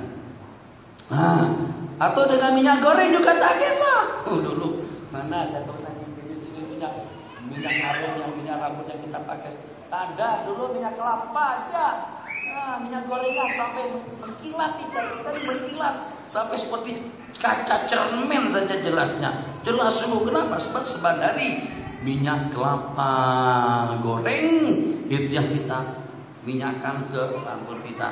Sekarang saja anak-anak kita sekarang kita manjakan yang serba modern, yang serba mewah. Dulu dengan kita hidup biasa-biasa saja, alhamdulillah. Tapi ketahanan kita lebih tahan pada saat ketika itu. Kulit mereka yang serba bagus tadi itu, tuh kalau tersentuh sikit saja dah terkesan. Kita masalah tabarakallah, tua menoreh tak pakai baju, belakang. Masalah tabarakallah, justru sinar matahari yang ketakutan untuk menyinarinya. Terlampau kuat. Jadi kalau kita sekarang, mudah-mudahan sekarang baru aja buka baju, udah merah udah belakangnya. Kenapa? Karena terlampau sensitif kulit-kulit mereka. Jadi itu kesimpulan. Cuman hari Jumat memang hari spesial kita, yang walaupun kita kerja tapi kita peruntukkan persiapan dari sejak hari Kamis. Bajunya sudah kita siapkan, jubahnya sudah kita siapkan, minyak harumnya ya kalau memang sudah ada. Tapi hawa nikmah Nabi kita peruntukkan 2 jubah khusus, satu untuk menerima delegasi dengan hari lebarannya, dan yang kedua untuk hari Jumat. Saya belum boleh beramal, tapi insya Allah untuk yang serba putih masih boleh lagi. Tapi alangkah eloknya ada satu pasang pakaian serba putih yang hanya kita pakai untuk hari Jumat saja. Kainnya yang lebih halus, kemudian modelnya yang lebih selesa, cekil. Cekel mahal nih, mahal. Bukan tanah beli di situ mahal. Kainnya saja 1 meternya, untuk kainnya kadang-kadang dalam 300-400an, ya kan? Nah, 1 meter 80 kali 3 kalau udah 200an. Kemudian upah lagi dalam 200-300an, 500an satu oleh jubah saja. Sementara kalau kita beli yang Haramain, Dafa, Syiaka, itu dalam 100 saja, 120, 130, ya 200an lah yang paling mahal. Memang mahal di sini beli ke Arab murah. Tapi kesananya kena 6.000 dulu. Mudah-mudahan tak mau belanja. Koperasi sudah ada di pesantren. Ada koperasi, belanja senang. Setakat beli obat gigi aja dengan bros gigi. Kenapa jauh-jauh sampai ke Tesco situ? Katanya Tesco murah, saya beda harganya, murah pada sangat. Beli di Aspak, beli di koperasi sekolah 3 ringgit. Tesco setakat dalam 1,5 ringgit aja, cuma 1,5 ringgit. Tapi kesananya habis 5 ringgit. Itu kena dihitung. Innalillahi wa inna ilaihi raji'un. Mandi, jangan tidak mandi. Kalau tak ada air, carilah air di mana-mana sajalah, cari air. Kalau tidak ada juga baru tayamum. Kemudian yang kedua, pergilah awas sikit, 15 menit, setengah jam, duduk hadapan Allah, ambil tasbih kena ada tasbih. Sebab tasbih ini paling tidak pun dia mengingatkan kita, menyadarkan kita. Duduk lagi, tapi jangan mengantuk, duduk di hadapan Allah Subhanahu wa Ta'ala. Duduk dengan ikhlas, dengan hormat. Memang betul-betul duduk yang sopan. Saya berani bersumpah, orang yang senantiasa hujur kaki di masjid itu jarang-jarang selalu boleh ke masjid. Jarang-jarang dipanggil oleh masjid. Masjid tak berkenan dengan kedatangannya. Tapi orang yang senantiasa duduk sopan di masjid, senantiasa selalu mudah untuk datang ke masjid. Alhamdulillah, dulu tak semudah ini, sekarang mudah sekali. Kenapa? Sebab kalau kamu tak nak datang pun masjid merindukan kedatanganmu. Ada daya tarikan jazibiyah, daya tarikan daripada masjid untuk menarik kita datang, sehingga sampai kita tergolong dalam kumpulan warajulun qalbuhu mu'allaqun bil masajid, seorang laki-laki yang hatinya terpaut, terikat sebati dengan rumah Allah Jalla wa'ala. Itu diantara daripada panduannya. Nanti lebih lengkap insyaallah pada pertemuan bulan yang akan datang. 9 pada hari Jumat, mamin muslimin, tidak ada daripada seorang muslim yang meninggal dunia pada hari dan juga pada malam Jumat, melainkan Allah elakkan dia daripada siksa kubur. Tapi nama dari Jumat itu tak boleh. Bukan dimatikan, malah tidak boleh. Kalau dimatikan, malah kita bunuh diri lah. Saya pengen juga saya nama dari Jumat. Kalau saya bunuh diri, itu boleh tak kira-kira? Nggak, masuk neraka. Jadi mati hari Jumat itu kemuliaan daripada Allah yang bagi. Allah tarik roh kita bersama orang-orang yang mulia sebelum kita pada hari yang mulia. Syed Muhammad Ali Maliki meninggal pada malam Jumat. Syekh Yasin Al-Badani pada hari Jumat, Syekh Abdul Hasan An-Nadawi pada hari Jumat. Terakhir ini dengan Tuan Guru ini Abdul Aziz pada hari Jumat. Oh, saya kan pernah komplain dengan beliau, ada hal-hal yang dengan sampean tidak sependapat. Kan kita tidak tahu ahwal manusia. Yang siapa tuh dengan seseorang itu tobat pada akhir hayatnya, yang siapa tuh dengan seseorang itu kembali kuman kami dengan istighfarnya, yang sehingga Allah muliakan sesiapa saja dengan kemuliaan yang mulia, dengan kemuliaan yang baik. Itu bukan satu hal yang mustahil. Tapi juga dalam waktu yang sama, yang meninggal pada hari-hari yang lain itu sama sekali tidak mengurangkan makam kedudukan mereka di sisi Allah. Semulia mereka di waktu di dunia, insya Allah akan lebih mulia lagi pada waktu mereka di akhirat atau setelah mereka kembali kepada Allah. Kenapa? Sebab masing-masing itu sudah ada ketetapannya. Allah tidak memuliakan perjalanan Al-Isra wal Mi'raj pada bulan Muharram atau juga pada bulan Ramadan. Sumpahnya yang seumpama bulan Rajab dan juga yang seumpama hari Senin itu akan menjadi mulia dengan kunjungan dan juga dengan kehadiran daripada bagi kita. Kalau tidak nanti dikatakan Nabi kita menumpang kemuliaan kepada hari Jumat, menumpang kemuliaan pada bulan Ramadan. Jadi kelahiran bagi Nabi bukan pada bulan Ramadan, bulan yang mulia, justru pada bulan Rabiul Awal, untuk menunjukkan kepada kita Rabiul Awal itu menjadi mulia karena dengan kelahiran baginda Nabi. Kota Madinah itu menjadi mulia, amal ibadah dilipat gandakan karena dengan hijrahnya baginda Nabi. Dan Nabi kita pun tidak meninggal pada hari Jumat. Kalau tidak, oh mungkin kita berpandangan sini itu alim sungguh, tapi meninggalnya hari Sabtu. Nah, hanya orang yang meninggal pada hari Jumat itu mendapatkan anugerah lebih. Tapi mungkin saja supaya hari Sabtu, hari Selasa, hari Rabu menjadi mulia, maka Allah matikan sebagian daripada orang-orang yang mulia pada hari-hari tersebut, seperti wafatnya Sayyiduna Rasulullah pada hari Senin. Bismillahirrahmanirrahim. Nih, dah dekat hujan. Allah, apa hujannya? Jangan ditolak, hujan jangan ditolak, nanti kemarau. Dan kalau pada waktu kemarau, jangan terlalu berlebih-lebihan mengeluh, ya Allah hujan, ya Allah hujan, ya Allah. Nanti banjir lagi. Sabar. Pokoknya kita mencari restu ridha saja. Apa yang Allah nak, sambut dengan rasa senang hati. Insyaallah hidup kita akan bahagia. Jangan pernah komplain. Ikut dengan ketetapan takdir, tapi takdir setelah kita ikhtiari. Jangan pula tak kerja. Tidur, malam tidur, siang nganggur. Bang, tanah kerja. Bang kerja, tawakal. Awak tuh ngaji saja bab tawakal, tapi tidak bertawakal. Anak bini macam mana? Anak bini datang ke dunia dengan rezekinya masing-masing. Abang kenapa makan? Kan perlu ikhtiar. Kalau nggak makan kan kita tak sehat. Kenapa? Perlu ikhtiar. Tadi dalam bab cari rezeki, tawakal. Dalam bab makan katanya kena ikhtiar. Kalau memang tawakal melulu, jangan makan. Tapi makan, Allah takdir hidup. Allah takdir mati sekarang pun juga boleh mati. Itu baru tawakal yang niat. Itu baru tawakal yang betul. Sementara tawakal sekeras macam itu tidak betul. Nah, Nabi kita bersabda, "Iqilha wa tawakal." Ikat dulu ontak kudamu itu, baru kamu tawakal kepada Allah. Artinya ikhtiar dulu. Dapat sedikit restu dan kita senyum dengan pemberian yang diberikan oleh Allah Jalla wa Ala. Terakhir, belum boleh sampai kepada yang 18.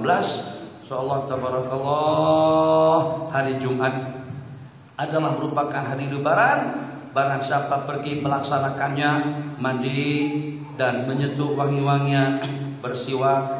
Yang ke-11 Nabi kita bersabda, sesungguhnya Allah Subhanahu wa taala membangga-banggakan manusia kepada para malaikatnya pada hari Arafah, dan macam itu juga membangga-banggakan umat manusia pada tiap hari Jumat. Jadi kalau kita dibanggakan oleh Allah, coba bisa berhenti di sini.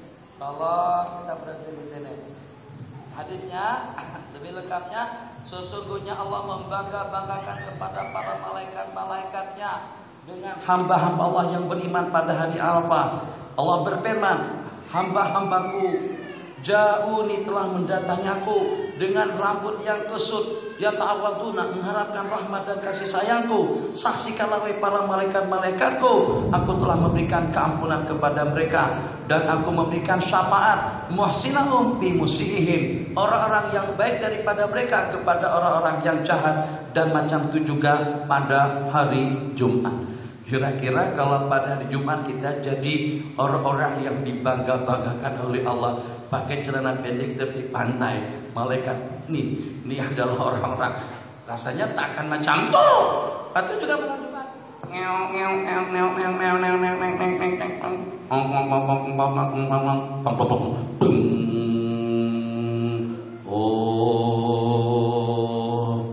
dalam aku berkelana, tiada yang tahu kemana ku pergi. Oh, nyanyi. Apakah kira-kira Allah banggakan nyanyian tadi itu kepada para malaikat? Renung sejenak. Yang di tepi pantainya, yang sedang dengan pakaian yang seksi, atau juga dengan di gelap-gelap malamnya. Waliyadzubillah. Jelas bukan kumpulan itu yang dimaksud dengan ibadi yang akan dibanggakan Allah mereka kepada para malaikat-malaikatnya. Tentu orang-orang yang paham dan yang mengerti, yang senantiasa sakit dan ingat kepada Allah Subhanahu wa ta'ala. Oke, dalam beberapa pertanyaan. Allah, ingat, catat dah, jadi lupa lagi, nanti takut kalau saya lupa lagi. Jadi lupa sekarang. Tapi lupa tuh saya lupa, kadang-kadang lupa dengan sebutan. Tapi kalau dengan ingatan hadis misalnya, itu jarang mau lupa. Pelik juga. Tapi alhamdulillah. Kalau duit kadang-kadang letak di mana? Duit tak pernah lupa sih. Duit tak pernah lupa. Satu. Tapi kadang-kadang nak ceritakan sesuatu, belum habis saya melangkah pada cerita lain. Nanti saya sampai tertanya-tanya. Bahkan kadang-kadang orang tanya 2 pertanyaan. Saya jawab pertanyaan yang kedua, pertanyaan pertama saya sudah lupa. Tapi pada masa menjawab, insya Allah dengan ayat hadisnya selalu saya katakan saja. Alhamdulillah lah. Biarlah elok juga kalau senantiasa selalu ingat. Tapi kalau terlalu ingat, tidak boleh tidur pula. Teringat Jakim, takut. Teringat SB, takut. Teringat polis, takut. Takut lagi, tak boleh tidur kita. Seperti itu. Pasti ada SB, ahlan wasalan, selamat datang. Mudah-mudahan hati SB juga bening dalam pengajian-pengajian seperti ini. Dan juga SB, kerjakan tugas kalian dengan baik. Amanah Allah dan Rasulnya. Ini adalah umat baginda Nabi. Agar dengan kita terkumpul semuanya nanti bersama baginda Nabi pada hari kiamat. Silakan Bang. Bismillahirrahmanirrahim. Bolehkah solat di masjid atau di mana-mana memakai beg galas kerana takutkan kehilangan harta? Maksudnya sambil semayang tu sambil digendong beg. Beg itu digantung. Iya, takut kehilangan harta. Kalau seandainya takut kehilangan motor diletakkan di bahu pun boleh. Maka zakat beja motor. Beg berapa harganya? Motor 10.000. Apalagi kalau yang jadi Harley, ratusan ribu. Dah, usung saja motornya. Alhamdulillahirabbil alamin. Tabatan supaya asalkan tidak ada najis. Ya, pergerakan itu sebagaimana pergerakannya. Kalau hanya setakat beg saja, selendang saja, insya Allah itu tidak ada masalah. Pastikan asalkan dalamannya itu bersih. Kedua, banyak nih karena ada makanan. Assalamualaikum Syekh. Waalaikumsalam warahmatullahi wabarakatuh. Bagaimanakah cara mengamalkan tawassul istighasah? Apakah yang diiktiqad dalam hati apabila menyebut contoh ya Rasulullah, ya Syekh Abdul Qadir? Jadi itu terpulang kepada kita kalau seandainya kira-kira akan menimbulkan fitnah dan juga menimbulkan pertanyaan yang kita dibeli, dicerca dan dicaci dan kita dikatakan dari golongan sesat, dan kita tawassul dalam hati saja. Ya Rasulullah, ya Allah, ya Arhamar Rahimin, dengan kemuliaan Syekh Abdul Qadir Jilani, Imam Nawawi, Imam Syafi'i, Aimatul Madzhab, dan juga orang-orang yang mempunyai yang mempunyai kedudukan di sisimu, itu rintihan di dalam hati. Sebab kalau kita bertawassul nyaring, nanti mereka komplain lagi. Sebelum kita sesat pun disesatkan sama mereka. Apalagi kalau pada waktu kita dianggap sesat sama mereka. Itu tentang tawassul. Kalau kita pada waktu sendirian, bagus. dengan kita dengan doa tawasul. Justru kebanyakan daripada ulama mengatakan bukannya setakat boleh bertawasul kepada baginda Nabi dan juga kepada orang-orang saleh, bahkan sangat-sangat digalakkan ataupun juga disunahkan. Karena yang pertama yang bertawasul sebelum baginda Nabi bertawasul adalah Nabiullah Adam alaihissalam bertawasul dengan Sayyiduna Rasulullah sallallahu alaihi wasallam. Nah, Tuan Guru, salat jamak atau qasar antara salat Jumat dan salat Asar, apakah sebaiknya salat Asar itu dibuat dengan tamam atau qasar 2 rakaat? tak ada bedanya.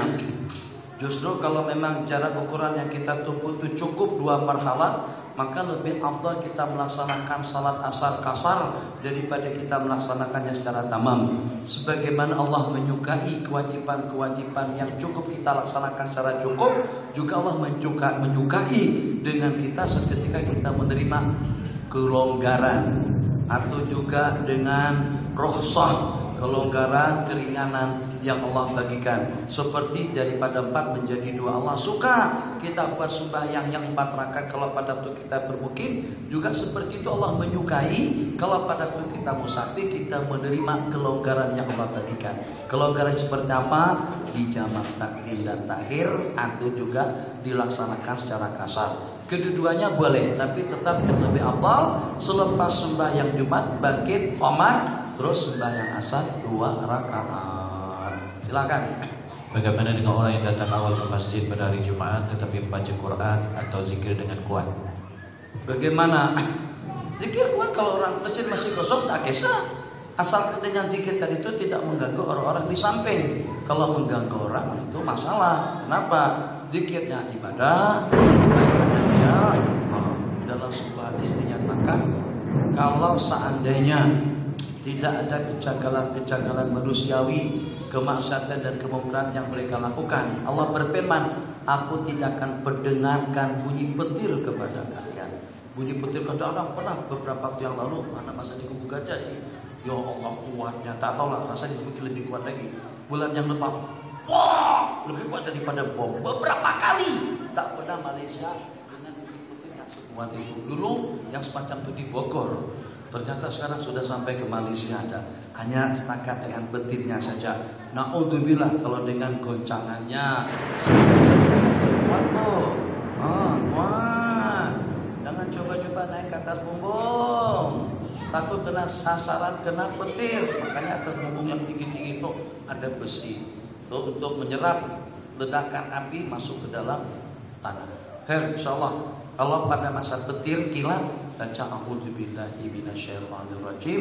Nabi kita bersabda dalam sebuah hadis, petir itu akan menimpa orang yang beriman dan juga dengan orang yang tidak beriman, tapi dia tidak akan mengena kepada orang yang ingat kepada Allah Jalla wa'ala. Sikit lagi Pak. Kita digesa untuk beramal untuk mendapat keridhaan Allah. Apakah yang dimaksudkan dengan ridha Allah yang merupakan ganjaran yang tinggi? Jadi ridha itu Allah restu. Allah itu restu dengan kita. Kalau bahasa kita seronok, senang, bahagia. Jadi kalau pada waktu dengan orang tua kita ada seronok dengan kita. Jadi ini belajar. Balik kampung kalau mak ayah dah restu, dah seronok, tak payah minta kawin, kita sudah dicarikan calon istri. Sampai ditunjukkan gambar, ini anak mak lu. Ini dah selesai SPM. Yang ini pramugari. Mau. Jangan. Pramugari itu jadi milik orang banyak. Ramai orang yang tatapnya.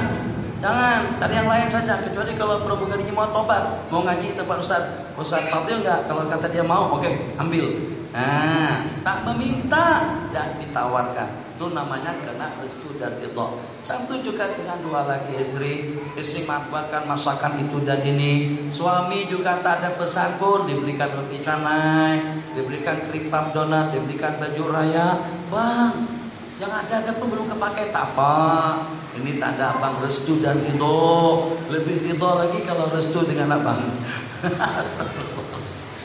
Nyimpang saja.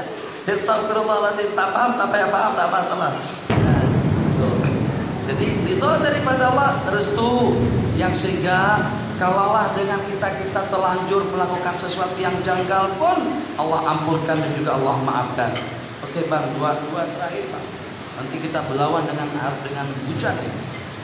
Bagaimanakah cara yang sebetulnya membasuh uri bayi? Cara Islam, adakah ayat-ayat yang perlu dibaca ketika dibasuh dan di manakah tempat yang sesuai untuk ditanam? Ini dia. Ini yang tak boleh dijawab. Saya memang tak tahu langsung jawabannya. Tapi yang secara pasti memang tidak ada panduan. Tidak ada panduan cara untuk membasuh uri. Uri tahu kamu uri apa uri? Apa uri? Hah? Dimakankah atau diminum kah? Ayo. Atau jenis-jenis pakaian? Apa uri? Jadi satu yang saya dengar, tapi secara panduan hukum tidak ada di dalam kitab-kitab fikih tentang muslimat yang membasuh tuala udur sebelum dibuang. Itu secara panduan hukumnya tidak ada. Tapi insya Allah tidak salah lah kalau saya mau dibasuh. Sebab yang pertama untuk tidak membiarkan kuman-kuman penyakit dan bakteria. Kemudian yang kedua memang tumpuan setan dan abalis itu senantiasa selalu di tempat-tempat yang kotor dan najis. Begitu juga dengan uri. Gimana cara menguburkannya? Apakah dimandikan dulu, dibasuh dulu dengan air apa? Bagi sabunkah? Tidak ada panduan semacam itu. Jadi tidak masukkan dalam kantongan plastik, kuburkan saja. Kalau tadi basuh pun tidak ada masalah dan tidak ada panduan, tidak ada tuntunan atau panduan bimbingan untuk kita membasuhnya selepas dipisahkan daripada bayi, dipotong, masukkan dalam kantongan plastik, yang ada kuburkan saja. Itu saja. Sementara nak dimandikan misalnya atau dengan shampoo atau dengan sabun atau itu tak ada sama sekali yang seperti itu. Dua terakhir. Syekh mohon pencerahan Islam asalnya terasing dan akhirnya Islam terasing, berbagi lewat terasing. Dan bagi istri yang tidak taat, yang nusyuz, ada wajib tidak suami memberi nafkah. Jadi yang pertama Nabi kita bersabda, bada'al Islamu ghariban wa sayaudu ghariban fatuba lil ghuraba. Islam itu bermula asing dan akan kembali asing, dan bahagialah bagi orang-orang yang asing. Asing pada permulaannya, ideologinya, kehidupannya, cara makan minumnya. Yang tadinya mereka makan, Islam tidak memberikan untuk memakannya. Yang tadinya mereka minum, ternyata Islam tidak memberikan mereka untuk meminumnya. Yang dulunya bugil, asing dengan ideologinya, karena tutup aurat, karena mengelak daripada pergaulan bebas. Itu makna asing pada seketika itu. Sehingga seketika dakwah Islam sampai kepada mereka, semuanya komplain dan menolak karena perkara itu dianggap pelik bin ajaib. Begitu juga nanti di akhir zaman. Jadi kalau dahulu mungkin barangkali biasa-biasa saja ya kalau dengan kita berpakaian secara sunnah. Tapi kalau sekarang ini kalau simpan janggut atau berpakaian secara sunnah nampak kelihatan asing kalau kita pergi ke Putrajaya. Sebab orang sudah style dengan baju dinasnya, black bownya, kemudian tambah dengan tali lehernya. Jadi kita berpakaian seperti nampak kelihatan gharib. Itu oke, masih boleh kita toleransikan. Tapi juga kadang-kadang sampai kepada tahap makan secara sunnah dengan basuh tangan. Yang ini original. Tidak pernah ada orang yang menjilatnya. Berbanding kalau kita makan dengan gunakan camca atau dengan gunakan sudu sendok, teman satu, sudu, camca, sama. Camca tuh kalau di restoran yang walaupun bersih, tapi mungkin sebelumnya pernah digunakan sama orang Cina, mungkin juga sama orang Hindu, mungkin juga sama orang kafir, mungkin juga sama orang fasik, mungkin orang salim, macam-macam. Yang walaupun secara zahir tidak terkesan, tapi macam mana pun bekas orang lain. Tapi kalau tangan kita ini bening, bersih, tak pernah dipakai sama siapa-siapa, kita setiap memakainya. Tak pernah ada orang pinjam tangannya ya, nanti saya mau makan, tangan saya ini kebas nih, tak boleh nih. Ada, kita tak pernah pinjamkan tangan kita disuap mulut kita saja menggunakannya. Tapi nak makan pakai tangan asing, itu namanya wasaya udu ghariban, agamanya akan menjadi asing. Oh, saya berdiri semuanya, nak duduk makan atas supra, itu juga menjadi asing. Perempuan tutup aurat, ya Allah ya Rahman Rahim, Maji ini memang untuk di Madinah kan, zaman Rasulullah kan, pakailah baju kebaya. Ini kan budaya kita, apa pakai baju macam tuh? Misalnya kalau seandainya ada satu pesawat Malaysia Aircraft atau Malindo Aircraft, Lion Aircraft, ternyata dengan pramugarinya memakai pakai tudung lampu misalnya, itu saja tudung lampu saja, pakai tudung lampu, kemudian baju tidak lagi seksi yang ketat, tapi dengan baju yang agak longgar, pakai stukir, Masya Allah, tabarakallah. Itu gharib betul, asing sungguh. Maka dengan pramugara mengadakan demonstrasi komplit kepada pramugari yang semacam itu. Tak boleh awak berpakaian macam tuh, tak boleh. Jadi kita para pramugari, kalau tak nak dibelah di samping, belah di hadapan. Kalau tak nak dibelah di hadapan, belah di atas. Yang penting kejelitaan, kecantikan kita itu boleh ditatap dan juga boleh dipandang. Sebab itu sebagai satu rezeki daripada Allah. Astagfirullahaladzim, merapuh. Begitu tuh.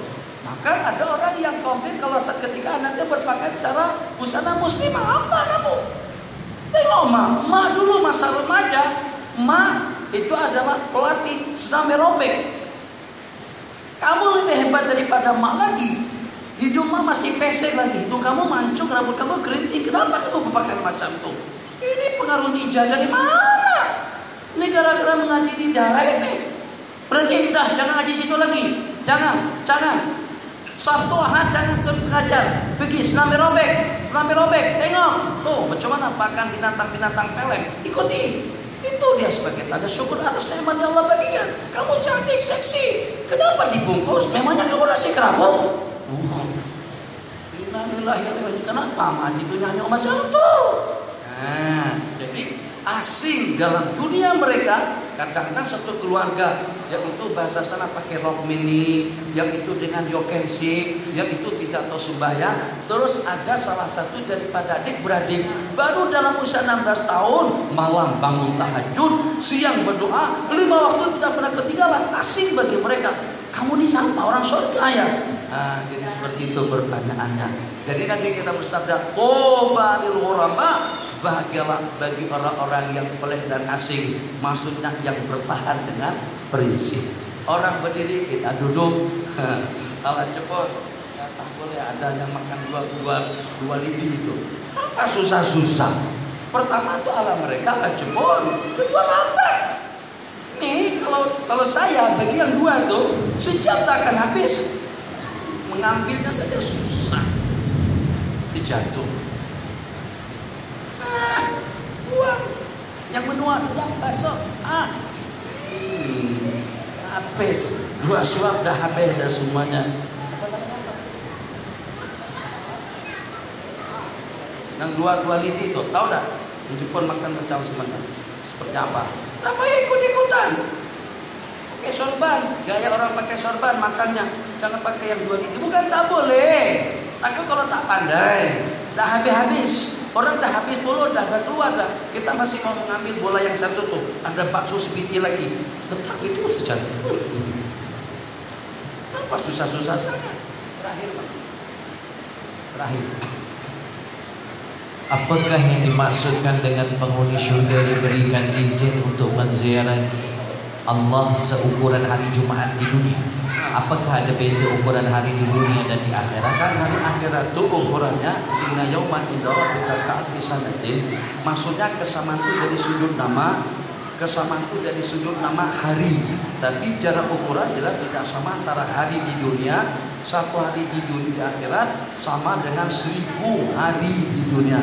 Ka'alfi sanatin, seperti 1000 tahun, bukan 1000 hari, 1000 tahun. Wa inna yauman inda rabbik, satu hari di sisi Allah sama dengan 1000 tahun. Tapi karena mengingat tidak ada batasannya, yang 1000 tahun itu tidak ada artinya. Jadi kenapa sehari ada hitungannya? Karena umur kita terhad. Di akhirat sudah tidak ada batasannya. Jadi cepat dan lambatnya kita ke masjid pada hari Jumat itu mempengaruhi cepat dan dekatnya dengan kita menatap zat Allah yang Maha Agung. Tatapan zat Allah yang Maha Agung, menatap zat Allah yang Maha Agung itu anugerah nikmat yang tidak ada tandingannya.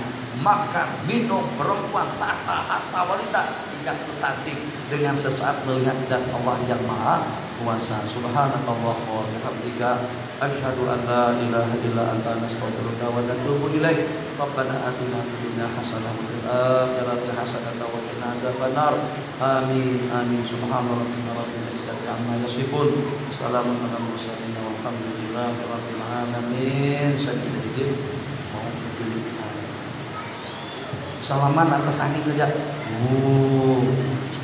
Perut sakit atau makan apa sudah.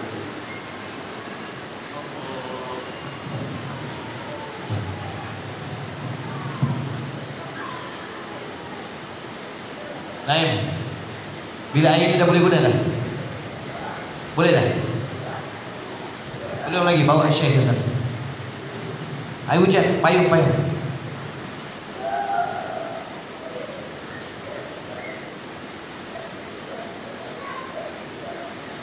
Alhamdulillah, tuan-tuan yang dirahmati Allah, insyaAllah kita ada makan ini dalam keadaan hujan. Ayam masak rendang dengan sayur goreng petola, air leci, dan ada sumbangan aiskrim Cik Azman Batu 9 di Dewan Makan. Boleh makan di depan Dewan Makan. Aiskrim yang tu. Aiskrim yang tu. Yang tu yang di motor tu. Bukan aiskrim gila tu. Jadi boleh ambil lah seberapa banyak nak, sebab free. Sampai habis lah. Jadi makan, nikmat lah. Kata Syekh Nuruddin, makan saja, jangan fikir apa-apa. Lebih baik makan sakit daripada sakit tak makan-makan. Air laci, ayam masak rendang saya. Alhamdulillah, barakallahu fikum ajmain. Kita boleh surai sampai itu kita baca doa kita yang sentiasa kita amalkan. Dan minggu depan pengajian macam biasa, Bidayatul Hidayah. Mudah-mudahan kita dipermudahkan Allah Subhanahu wa taala sentiasa di dalam Raudhatul min Riyadil Jannah insyaallah. ربنا انفعنا بما علمتنا رب علمنا الذي ينفعنا رب فقهنا وفقه أهلنا وقربات لنا في ديننا أنثى وذكر ربي وفقنا وفق كل ما ترتدي قولا فعلا كرما وارزق الكل حياة دائما وإلا تجعل يا علماء نحظى بالخير ونكفى كل شر ربنا واصلح لنا كل شؤون واكره بالرضا منك العيون وارضي عنا ربنا كل الديون قبل أن تأتينا رسل المنون واغفر رسل أتاك من ستر وصلاة الله تنشى المصطفى من إلى الحق دعانا والوفاء بكتابه للناس شفاء وعلى آل الكرام الشرفاء وعلى الصاب المصابيح الغرار اللهم آلنا بهداك واجعلنا ممن يسارع في رضاك ولا تولنا ولي سواك ولا تجعلنا ممن خالف أمرك وعصاك صلى الله على سيدنا محمد وعلى آله وصحبه وسلم الحمد لله رب العالمين في كل لحظة أبدا على خلقه ورضا ونفسه ورزقك وشيء ومداد كلماته يا ربنا اعترفنا بأننا كرفنا وأننا أسرفنا على لظى أشرفنا فتب علينا توبة تغسل كل حوبة واستر لنا العورات وآمن الروعات واغفر لوالدينا ربي ومولودينا والآل والإخوان وسائر الخلان وكل ذي محبة اغتراد أو صحبة والمسلمين أجمع آمين ربي اسمع فضلا وجودا من نال باكتساب منا بالمصطفى الرسول نهضى بكل سهول بالمصطفى الرسول نهضى بكل سهول بالمصطفى الرسول نهضى بكل سهول صلى وسلم ربي عليه عند الحب وآله وصحبه عيدان الطش الصحب والحمد لله في البدء والثناء سبحان ربك رب العزة عما يصفون وسلام على المرسلين والحمد لله رب العالمين في كل لحظة أبدا عدد خلقه ورضا نفسه وزنة عرشه ومداد كلماته اللهم صل وسلم على جامع المحامد من في درج القلوب تكشف الشدائد سيدنا محمد وآله seketika tengah turun rahmat Allah Subhanahu Wa Taala, maka doa mustajab. Ambil dalam seminit 2, masing-masing minta doa pada Allah secara sir. Bismillah.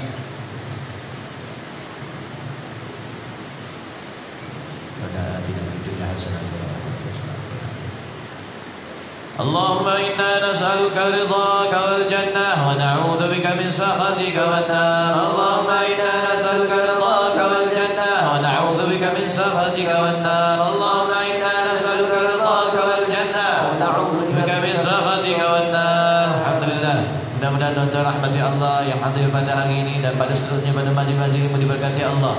Dan kalau ada yang meninggal di kalangan kita selepas ini, dia meninggalkan kita pada waktu yang paling disukai oleh Allah Subhanahu Wa Taala, yaitu malam Jumaat atau hari Jumaat. Alhamdulillah. Yang jiran kita alhamdulillah meninggal pun malam Jumaat, mungkin di hujung-hujung nyawa sebagaimana Syekh mengatakan dia bertaubat dan bersahabat dan kita di sini. Alhamdulillah. Dalam fadil Ustaz Sabini Ismail yang menjaga saya ketika saya di Sabta selama setahun dan tahun, meninggal pun juga pada malam Jumaat. Alhamdulillah. Dan seterusnya bagaimana yang Syekh sebutkan. Mudah-mudahan Allah memberkati kita insya-Allah. Allah berdoa. Dan siapa yang meninggal selepas daripada pengajian ini, maka kita semua insya-Allah bersaksi bahawa dia matinya adalah baik insya-Allah. Wallahu taala alam. Assalamualaikum warahmatullahi wabarakatuh.